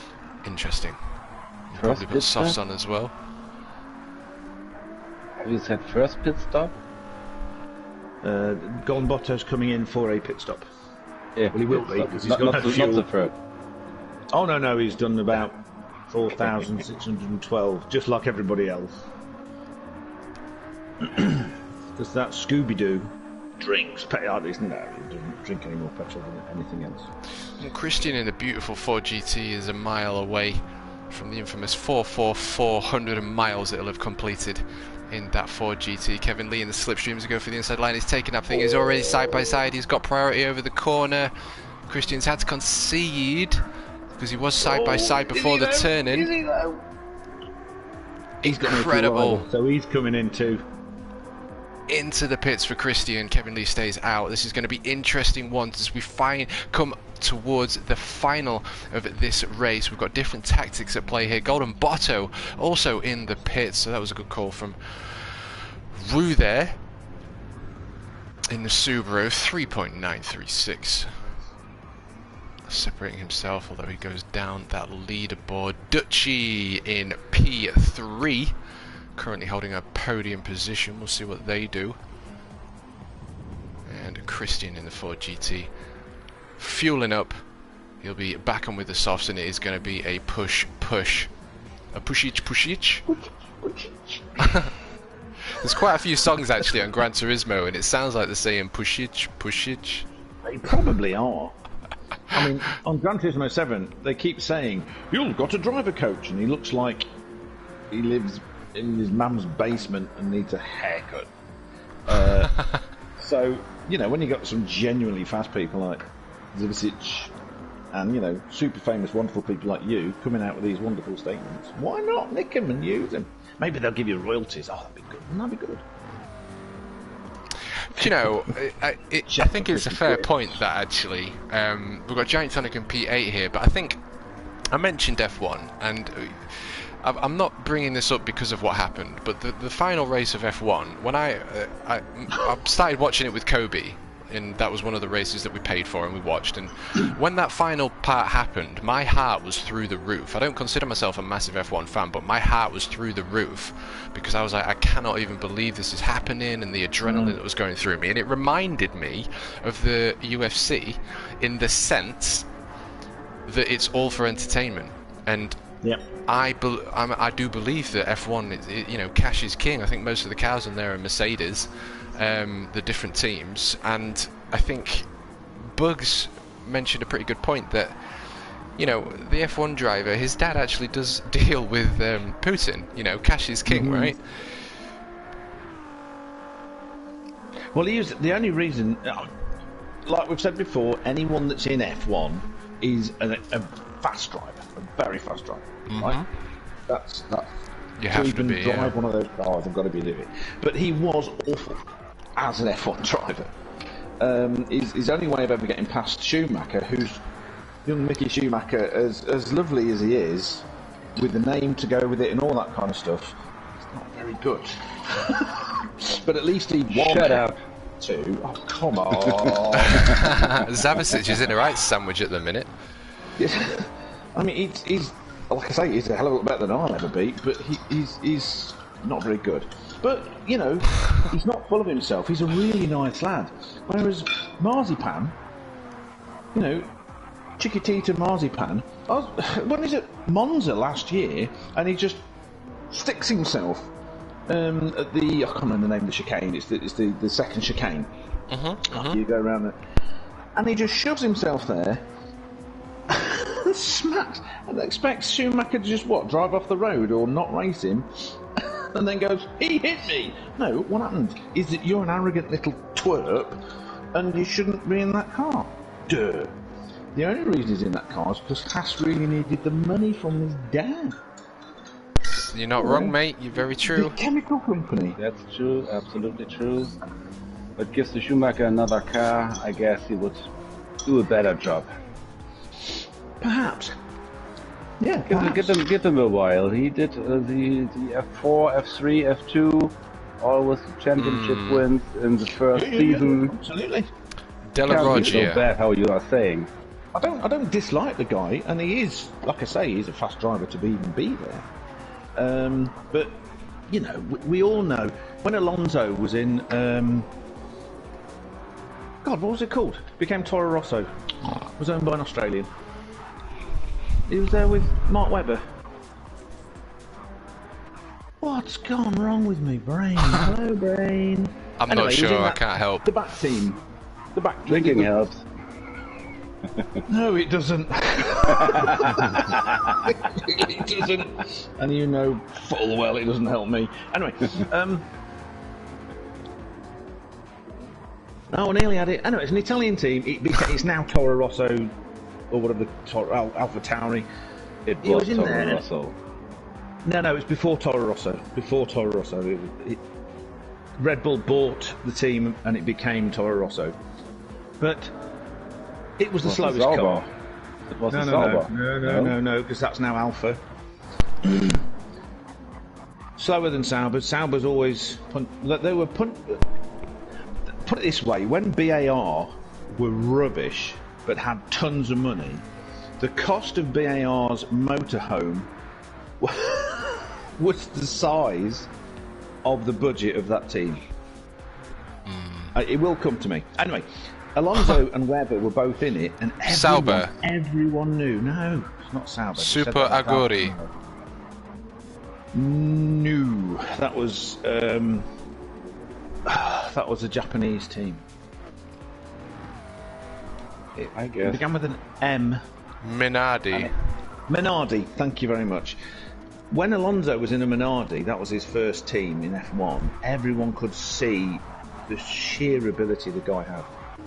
You know, even then. And it wasn't just that he beat Webber, who's no slouch. It was the way he did it, you know. You can always tell. You can always tell. And unless young Mickey gets a sort of a big chunk of Schwartz, or gets his superpowers, he's never going to be world champion material. He's always going to be good, but a plodder. And it's ridiculous in my mind to call an F1 driver a plodder, because they're all so good compared with normal humans like me. You know? Yep. But bless him. I wish he was. It would have been such an amazing story. Imagine him being as good as his dad and becoming a multiple world champion. That'd just be amazing. But we've got an amazing fight here for P5. Christian is in pursuit of Dio, and a little bit of contact there. Nothing too major, but there's a very good fight here going off P5. And I've also changed the view when you are racing. You do get some more views, I've just realised. So we are currently inside the cockpit, chasing it down just Dio here at Deep Forest. Buggy Bug saying Minardi was a good starting point for many World Driver Championships. He was. Minardi was, and they had so little money, but did such a good job with that money. And like I say, BAR had less points for them. Minardi were ahead of them, and BAR had so much tobacco money, British American tobacco money. They had Jacques Villeneuve. They were boasting they'd be winning races by the end of the first season, and of course it took them a very long time to win anything. The weight transfer on that last corner once again, because it's rear-engined, mid-engine, sorry. The back end a bit skittish, isn't it? So watching Christian go around that last corner, challenge, big challenge. And Giant Tonic is keeping up with Zavicic here as they make their way up to the start-finish line for lap 44. I've got the tooth behind me. We don't know what the fuel settings are on Zavicic's car. I think he's turned the engine right down. Oh! Put it on there. I think, okay. Yeah, I think Zavicic has turned his fuel right down, and he's taking it easy on his tyres to get the most out of Wait the for the last hard. stretch. Yeah, that's interesting. The reason I'm saying that is because Ryan Racer's catching him up. And you don't get 22 or 25 seconds ahead of someone for them to then catch you up because you're slow. And we know he's not slow anyway. So it's Tic Tacs. He's changed from orange Tic Tacs to mint Tic Tacs. Oh, what incredible racing between Christian and Dio here. Diaco Bub in front of these two as they are fighting it out, making their way through the final little left-hand dip. Dirk goes to the left-hand side in his beautiful Porsche 911. I like that fella. He's very fair. Oh, Christian's up the inside. Can he outbrake? Dio is taking the wide line. Look at this side by side. Incredible. So clean. God, we love the clean. This is what we're here to see. Oh, a slide. What a drift. Fantastic. How did he control that? Go on, lads. Super duper. Get in there. And on the same tyres, Christian's got a lot more fuel though, so whatever happens, he's going to end up ahead because Dio's going to have to come in. We had, when I was giggling earlier, it's because I was reading your chat, and we had, let me just, I can't remember, do apologise for not remembering your handle. J Silver. He's saying, Mazzy, you listen, it's possible you put the safety car on track till my driver Dio overtakes everyone. We'll talk about compensation after the race. That's what was making me laugh, because we were talking about that last race, and he... Oh, just superb. Yeah. What is quite interesting in the EDTM, I'm fighting with Christian head to head. Ooh. And here I get lapped. Yes, for those that are watching, we have an EDTM series. I've just seen Zavicic go into the pits as well. So he's going to go on to his final set of tyres now, which is going to be an interesting one. But yeah, for those that are watching, like I say, get subscribing, get liking to everyone else that's streaming. But Diaco Bub, we have a EDTM series. We will be racing on the 2nd of April, is that correct? Yep. What? We're going to be racing on the 2nd of April. Next Saturday, Rue. Okay. I think I knew that. Did I knew that? You know, you should know. I think I said I knew. And then, obviously, stopped knowing for a little bit. And now I know again. That's great. So Mr. Lee is in P1. Zavicic fueling up. I'm assuming he's going to go into the softs. And out he goes. So he's just left the pits, and Mr. Lee is 27 seconds up the road. I'm assuming he may have a pit stop left, or we'll see whether Zavicic has got the softer tyres, and he's now got a fight on for P1. Currently occupied by Limunky. Mr. Lee's got an eighth of a tank of fuel to Mr. Zvicic's full tank and racing softs. So. Yep, Juby out the pits, just Dio and Christian coming back in for the fight. The 5P4 continues to go side by side. Christian's on the right side of Dio. Dio, I think, just closing that door yet again on Christian as the Peugeot and 4GT continue to battle it out here at Deep Forest for the Race for Ukraine. Juby letting the fight for P4 go through, taking that wider line. It's absolute legendary dude. I'm really happy to see Juby here with us, but we jump back on board with Christian. You've got the inside car view as well, Rue. I don't know if you know. Yes, I saw that. That's a good point. I'm going to remember which button I've got to press. R1. That's the one. Yes. So you got the inside, but yeah, they've got that sort of the one they've nicked off of ACC, where you're looking across. So I do like that. They're going side by side again. Hard on the brakes, Christian. Is he going to get it stopped in time? Is Dio going to get the better run out? We could just see the Peugeot on the rear camera a little bit of a power slide of the exit, but it looks as though he's got that position of Dio.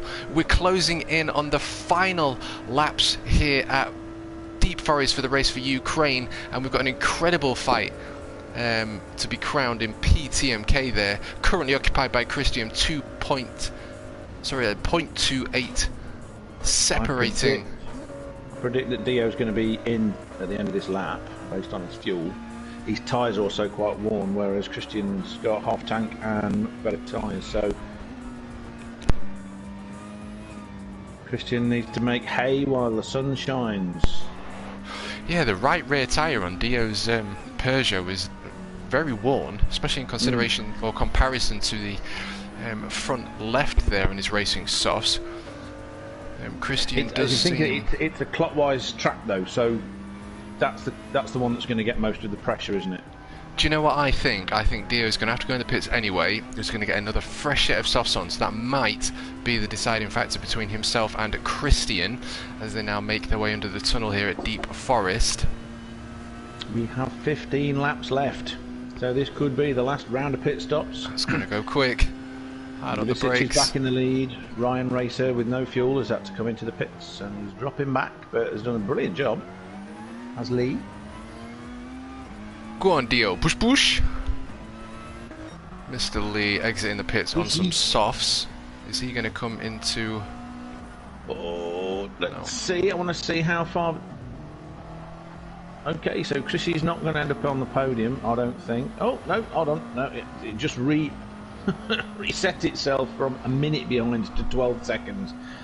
Oh, and interestingly enough, we've got Golden Botto and Lee both in Subarus here. Lee's just come out of the pits with fresh softs, just over 3/4 of a tank. Golden Botto is on slightly worn softs and closing in towards half a litre of tank, so you could say they're perhaps similarly so is this going to be a situation matched, where Golden Botto's had to turn his engine down to try and get to the end, and that's made him vulnerable to Lee. He's done a fantastic job here, you know, he could actually end up on the podium. He's got good slipstream. Is he going to make the move? He's doing it, he's side by side, he's got priority, but is he going to get it stopped in time? Fresh softs, are they warm enough? No, he's running wide. Does that mean Mo's going to get the cutback? Oh, they're going to go side by side. Oh, he just takes it. Just takes it. He may have had a better run though, and he's got slipstream here, so we'll see what happens as he comes up to turn 1 here at Deep Forest. Kaylee P2. Falling behind. The battle of the Subarus. A laggy band effect. Makes it look like he's closer, but Lee pulled away. So I think he's on a higher power because he's got more fuel, so he can do it. Get himself out of slipstream, get himself out away from the pressure, and then cruise home.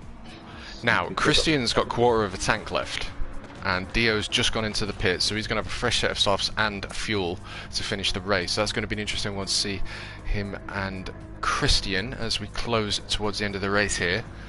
Fastest lap goes to Golden Botto as well in the Subaru. Oh, that's excellent. So you don't think that Christian's got enough fuel left to get to the end?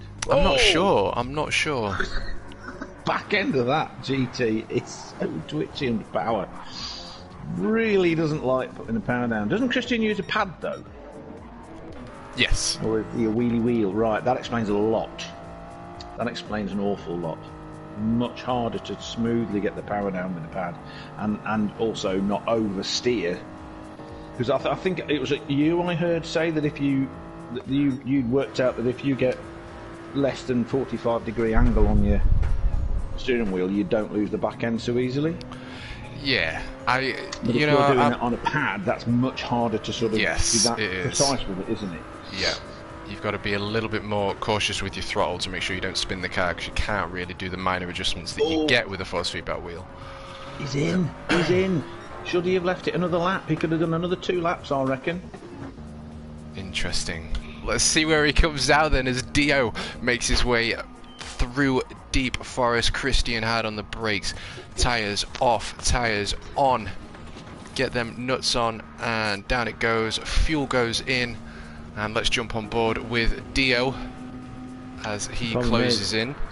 McLaren's got 3/4 of a tank, so he can get to the end. Mugelina's going to need to stop. So they're also fighting with McLaren JK, you know, for the positions. There's going to be a 3-way fight for 4th, 5th and 6th here. One is thinking. Nismo and Ryan are also on pad. Nismo. Oh, okay, and Ryan's 2nd at this point, and he's got fuel to the end. I'm assuming Ryan is Lee Monkey. Lee. Sorry, Lee. Yeah. Yeah, Ryan Lee. I'm assuming it's Ryan. I'll change my doodah to display nicknames. There we go. Now, Christian's out the pits, and he is 8 seconds, nearly 9 seconds ahead of just Dio, but we have 12 laps remaining before we bring this to a close. And I do want to take this time to thank everyone that's joined mine and Rue's chat for the live CovComs. We do have a link to Rue's live stream, so go give him a like, go say hello, go give him a wave. And lots of other drivers are streaming as well with the UNICEF donation link, as we of course are all here today for the same united cause, which is the Race for Ukraine. Link in the description. I'd like to thank Funniest Cowboy for being a loyal listener watcher.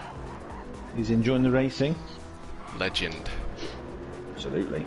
Dutchy, P5 in the Lexus. 2.5 seconds separating himself between Dirk.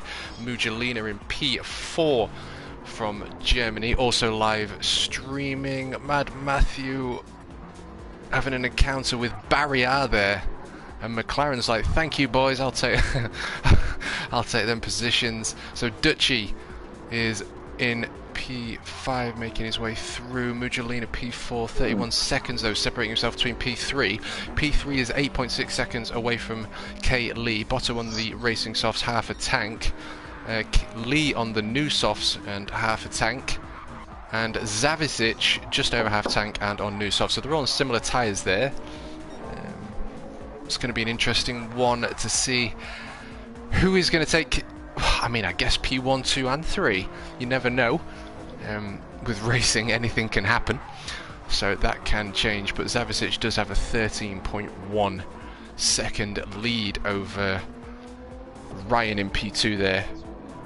Mugelina in the pits. So that this, I think that we've got something like the end order, you know, coming in the next lap or so, because we've got 10 laps left and you've got 12 seconds between McLaren JK and Vines, 9 seconds between Vines and Dio. So I think that's 1 to 6, unless something really bad happens, like Dio realises he's got his hazard lights on and it bothers him. Well, as long as you're present enough, you're kind of in the flow by now, aren't you? You know, as long as your mind doesn't go elsewhere, you can keep in that flow. After all, that is why we love racing. Very tired. But he's pushing to catch up. He wants the position. You can tell he's pushing because he's taking a lot of speed into corners, understeering a bit. And this is where I'll be talking to Hugh when he used to do this kind of stuff, and saying, you know, just step back a little bit, breathe, slow down, stop pushing for speed and reaching for lap times, and just drive smoothly. And the times come to you. It's easy to do. You want to go faster, want to go faster, and that's when you overdrive, and once you go slower. Well, kind of touched on your point earlier. You know, I've been on the simulator a lot more, and I've been on it with a different mindset, in the sense of I'm really just trying to feel the car. And one of the things I've learned, and this is one of the things I see a lot of people do, and I did, when you come into the corners, you just turn the wheel, and what that does is you can't turn as much. What I've realised is it's all about like keeping as obvious as it is. Tonic with a little spin there, Shane in the McLaren. But he's been a legend there, keeping up with Zavicic. But as I was saying, you know, keeping the car stable is now is in the forefront of my mind, as opposed to turning the car. And it's that keeping it stable, so bringing the wheel back ever so slightly. And again, the force feedback is incredible in this game. I do have a lot of love for Gran Turismo 7. I am curious to jump back onto Gran Turismo Sport and see whether it was just my mindset, but I do find that, and I don't know whether it's because of the road cars either, because they are so much more unstable, that it's just made me realise that, you know, keep the car stable, don't turn as much, and it works. But you know, when I've been on track and you're hitting 80, 90, 100 miles an hour, you can't. If I was to turn my car 45 degrees on the wheel, it would just it would be game over. Yeah, absolutely. So it is a good game. That slip angle, that's what I was talking about. That's what it's the slip angle of the tyres, not like the side movement of the car. If you turn too much, you go past where the tyres can grip, and therefore you grip less, and it slides straight up. Whereas if you turn less, you've still got the grip of the tyre, and like you say, you just got to keep the car. It's matching the speed to the grip that's available, and not then ruining it by turning too much. It's so hard to do. Maximising grip rather than panicking and turning. Yeah, it's not a switch. It's linear. It to a point. Yeah, the car wants to go straight. It doesn't actually want to go around a corner, does it? Exactly. You've got to. And that guy I was telling you about, that Peter Windsor, the bits I like are it's my dirty secret, which isn't a secret at all. Then I'm a total nerdy geek, and I love all the detail stuff like this. And one of the stuff he talks about is the technical side, which I love. The other thing he talks about, and he's the only one I've found that talks about the driving styles of the different drivers, hence that thing what he was saying about when the cars are easy to drive. He was the one that was saying that it stops the best from showing the talent. And he has a couple of really good videos talking about Lewis Hamilton and Max Verstappen compared with fast drivers like Bottas, Perez, all this kind of stuff. And the thing they do that's different, people like Bottas and Perez, they are amazing feel and car control. Okay, so they enter a corner and it starts to go, and then they can control it. People like Lewis and Max, they do stuff with the car before you ever reach the corner to mean that it can go around it faster, and you never lose that grip. Yeah. You know, they settle the car, and you can tell that by the wear rate on the tyres. Because Max is super fast, as is Lewis, and both of them can look after their tyres better than their... Even if Bottas used to out-qualify Lewis, in the race would come to Lewis, because Bottas would wreck his tyres. You know, and once they're wrecked, he's got no grip anymore, whereas Lewis, not only was the tyre wear less, it was more even side to side, because he would settle the car and it would put less pressure on the outside tyres. All sorts of stuff like this, and that got me thinking, well, I haven't got the skill to be anything like that good, but I want to learn how to do that kind of thing, because that will be the difference between, I don't know, me always being at the back and me being at least competitive. Indeed, so indeed. You've come to that sort of conclusion yourself as well. That's really interesting, actually. Yeah, good. Absolutely. It's when the wheel is at 45 degree, the car is at any point wanting to spin, and I think Deep Forest, this track, has a lot of little bumps, like the one that P2 is going through now as he chases Shane down in the McLaren. and the final hairpin. You know, you're going really slow, but as soon as you go over that bump, if you've got the wheel turned, it wants to spin. So you have to either keep off the accelerator or just balance the weight out a little bit more. It is very interesting. Bug WRX also knows who Peter Windsor is, and he says Peter Windsor F1 is one of the best when it comes to F1. I agree, absolutely agree. He was the team manager for Williams in the 90s, so he knows stuff. Yeah, and he has his tech guru is a guy called Peter Scarborough, who's a race engineer. And he does some very clear, very incisive treatise, if you like, can't think of a better word than that, of any sort of technical changes in the designs of the cars. So if anyone's wondering anything about the... Oh, Power Maxi, whoa, having a bit of a moment, bless him. Yeah, mind you, I don't know about in this game, but in Gran Turismo Sport, I find the NSX just a pig to drive. I don't find it easy at all. It seems nice, it looks nice, and then corners. Indeed. Well, big shout out to Juby though for joining us, rocking the Renault RS today here at Deep Forest for the Race for Ukraine. Maxi just in the back of that shot there of Juby, chasing Juby down for that position. And who's that? We've got just Dio in the Peugeot hunting down the Hondas to make their way through the final. Left-hand kick here at Deep Forest. Up a little bit of a bump, down again, and then there's a little bit of a bump here, right there, and then we're on the brakes. Try and maximise that cornering angle. DOP6, let's have a little bit of a look. Diaco Bub in the Porsche 911, hard on the brakes into turn 1. And Matthew Lee has got the fastest lap, and he's after Zavicic. There's 4 laps to go, but he's 9.5 seconds behind him. It's fantastic. Can you imagine if he caught him? It'd be a hell of a shock, but it'd be amazing.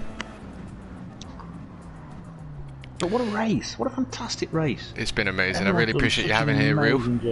It's been thank you for asking me. I'm very, very happy you're here, and a big shout out to Diaco Bub. Again, if you're looking for liveries, bestlivery.com, go check it out. It gives us a flash. What a legend! Mad Matthew, Race for Ukraine, Stand with Ukraine, Team PSS, with just Dio there and Tonic in P8. We've been asked a question by Funniest Cowboy. What is our opinion of who's going to win the Season 2 of EDTM? It's a very good question. It's a very good question. Different crew? A none? In the Pro, I would say Holman.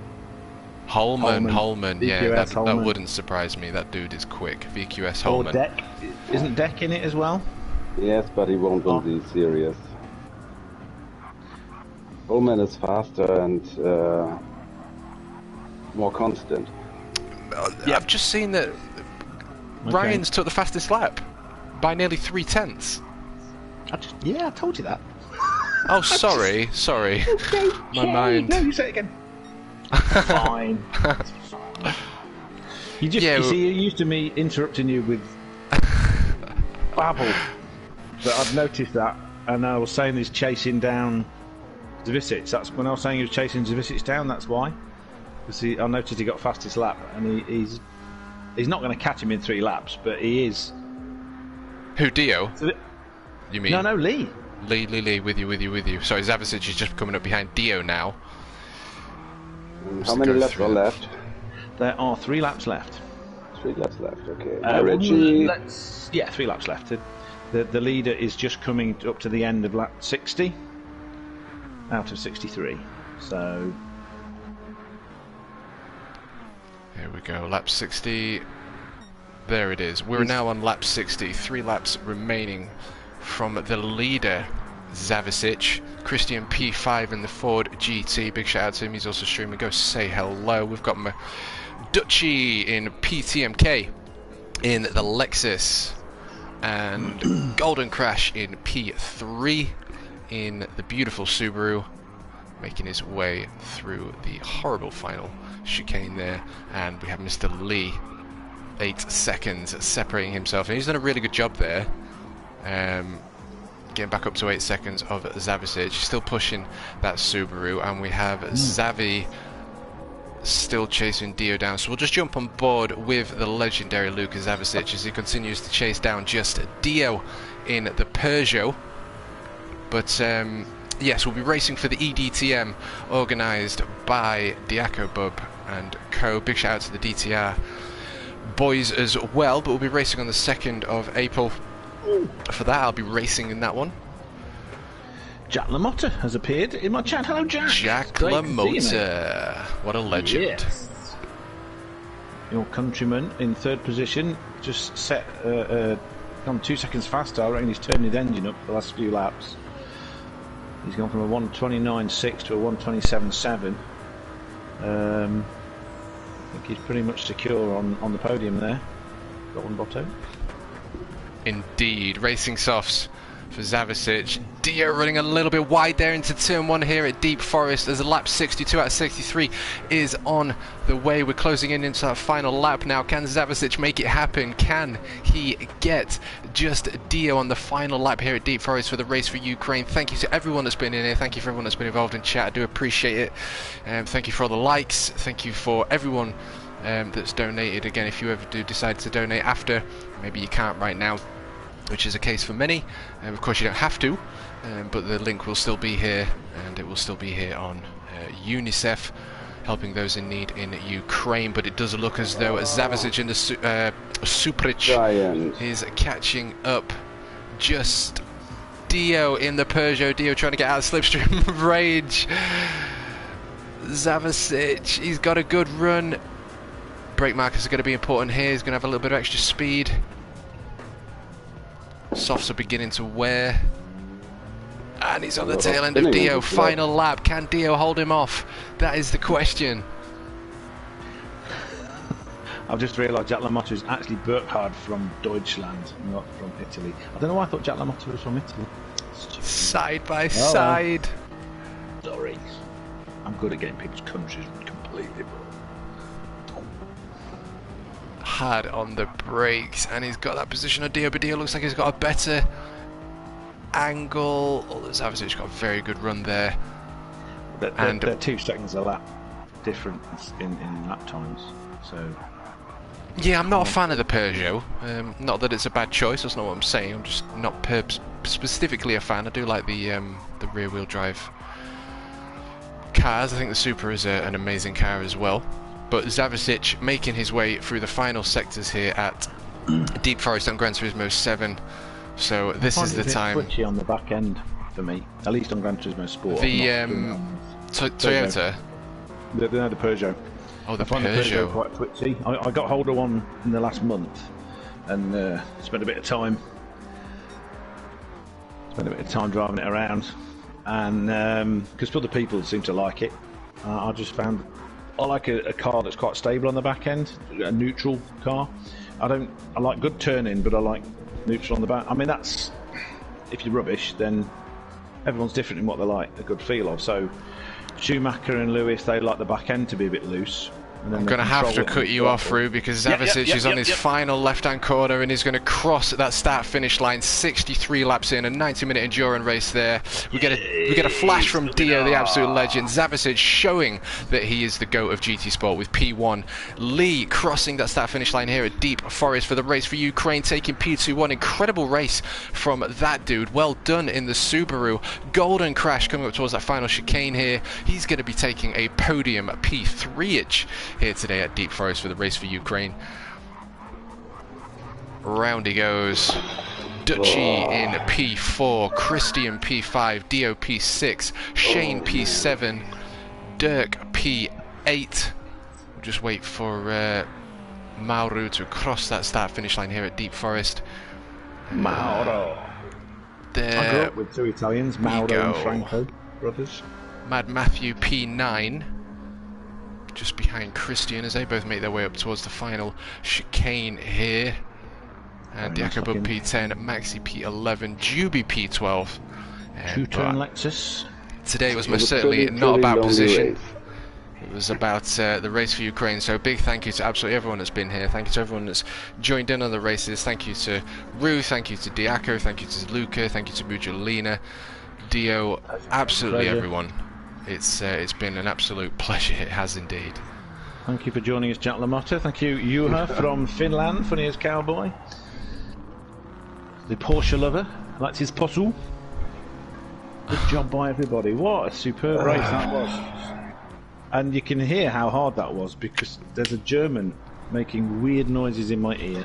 We can all hear him. Oh, I have eye cancer now. That's the international language for thank God that's over. Yeah, thank God it's over. You see, that was a really lonely race for me. Yeah, that's what Matthew said in chat as well. Oh, nasty, Andrew. I'm going to pay for that. He still did a lot better than I would have. So, I guess. No, I don't guess. I think I know. There's not many things I know for sure, but one of them is things like that. You know, I've watched you race a lot now.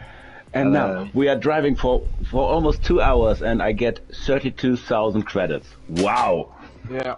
This must be the future. This must be the future. Incredible. Oh, and a two-star roller ticket. Oh man, this That's the weirdest thing I've ever seen. Who am I on board with? I'm with Giant Tonic. And there's a Peugeot almost trying to reverse into him. It's really weird. Oh no, they're all the same car. I think that's a glitch. Thank you everybody for doing such a fantastic job, for joining us for racing, for making it a good, clean and exciting race. See, it is possible to have clean racing, competitive racing and exciting racing all in the same race with the same people. Just saying. Just saying, Gran Turismo sport mode.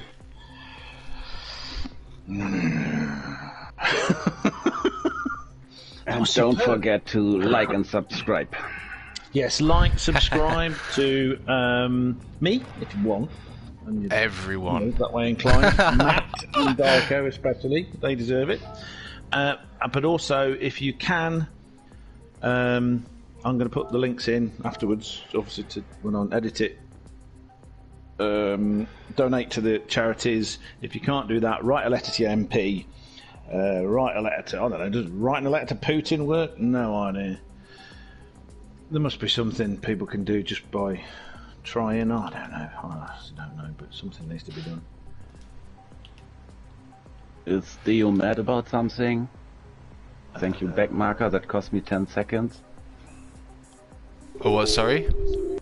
Dio has written, thank you, backmarker. That cost me 10 seconds. Well, we can't change the past. We can only be in the present. And like I say, it is all about Ukraine today. Of course, we don't want any forms of bad driving, but again, we are here for Ukraine. And again, link is in the description for those who do want to donate. But that has been incredible. That has been absolutely awesome. I'm really, really happy for those that have stuck with it and gone through a very intense race. It's been an interesting one, especially with the tyre and fuel. That was an interesting tactics. We've had some amazing fights. We've had some amazing action. We've got some amazing camera angles. Gran Turismo 7, yes, has a few more things. I'd like to be able to use the keyboard. I'd like to be able to put up some of the driver names, like in Gran Turismo Sport and all that kind of thing. But as it is, beautiful to be able to experience what is Gran Turismo 7 at one of my favourite tracks as a child, Deep Forest Raceway. And we'll be racing on the 2nd of April on 3DTM. Yes, EDTM. Yes, indeed. and Will be great. Yeah, that's Hope to see you all there. Also you, Matt. I'll be there, my friend. I'll be there. Don't forget to reinstall the GT Sport. No. No. I will get that done. No problem. I'm looking forward to it. And I hope to see everyone that's watching here today join us for the EDTM organised by Diaco Bub. And yeah, I think that probably brings us to a close. Dirk, hast du danach nochmal kurz Zeit? So, Yep. für uns beide? Yep. Oh, you has Right. joined our little party. That's amazing. Hey, you. It's always good to have a crazy Finn on your Cowboy. side. Always.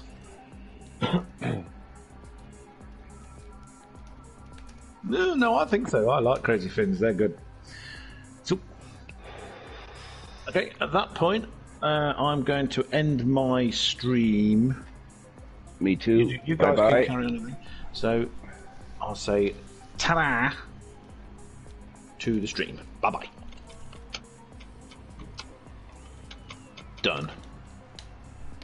Yep, thank you to everyone on my stream. I do appreciate it. You've all been absolute legends. Appreciate the help in chat as well. It really does help. And again, thank you to all the drivers that have been here to race for those in need at Ukraine. That's going to be it from me, guys. We'll see you very soon on the next live stream. Until then, be in the moment, be in the now, and we'll see you next time. Ciao, ciao. Ciao, ciao. Ciao, ciao.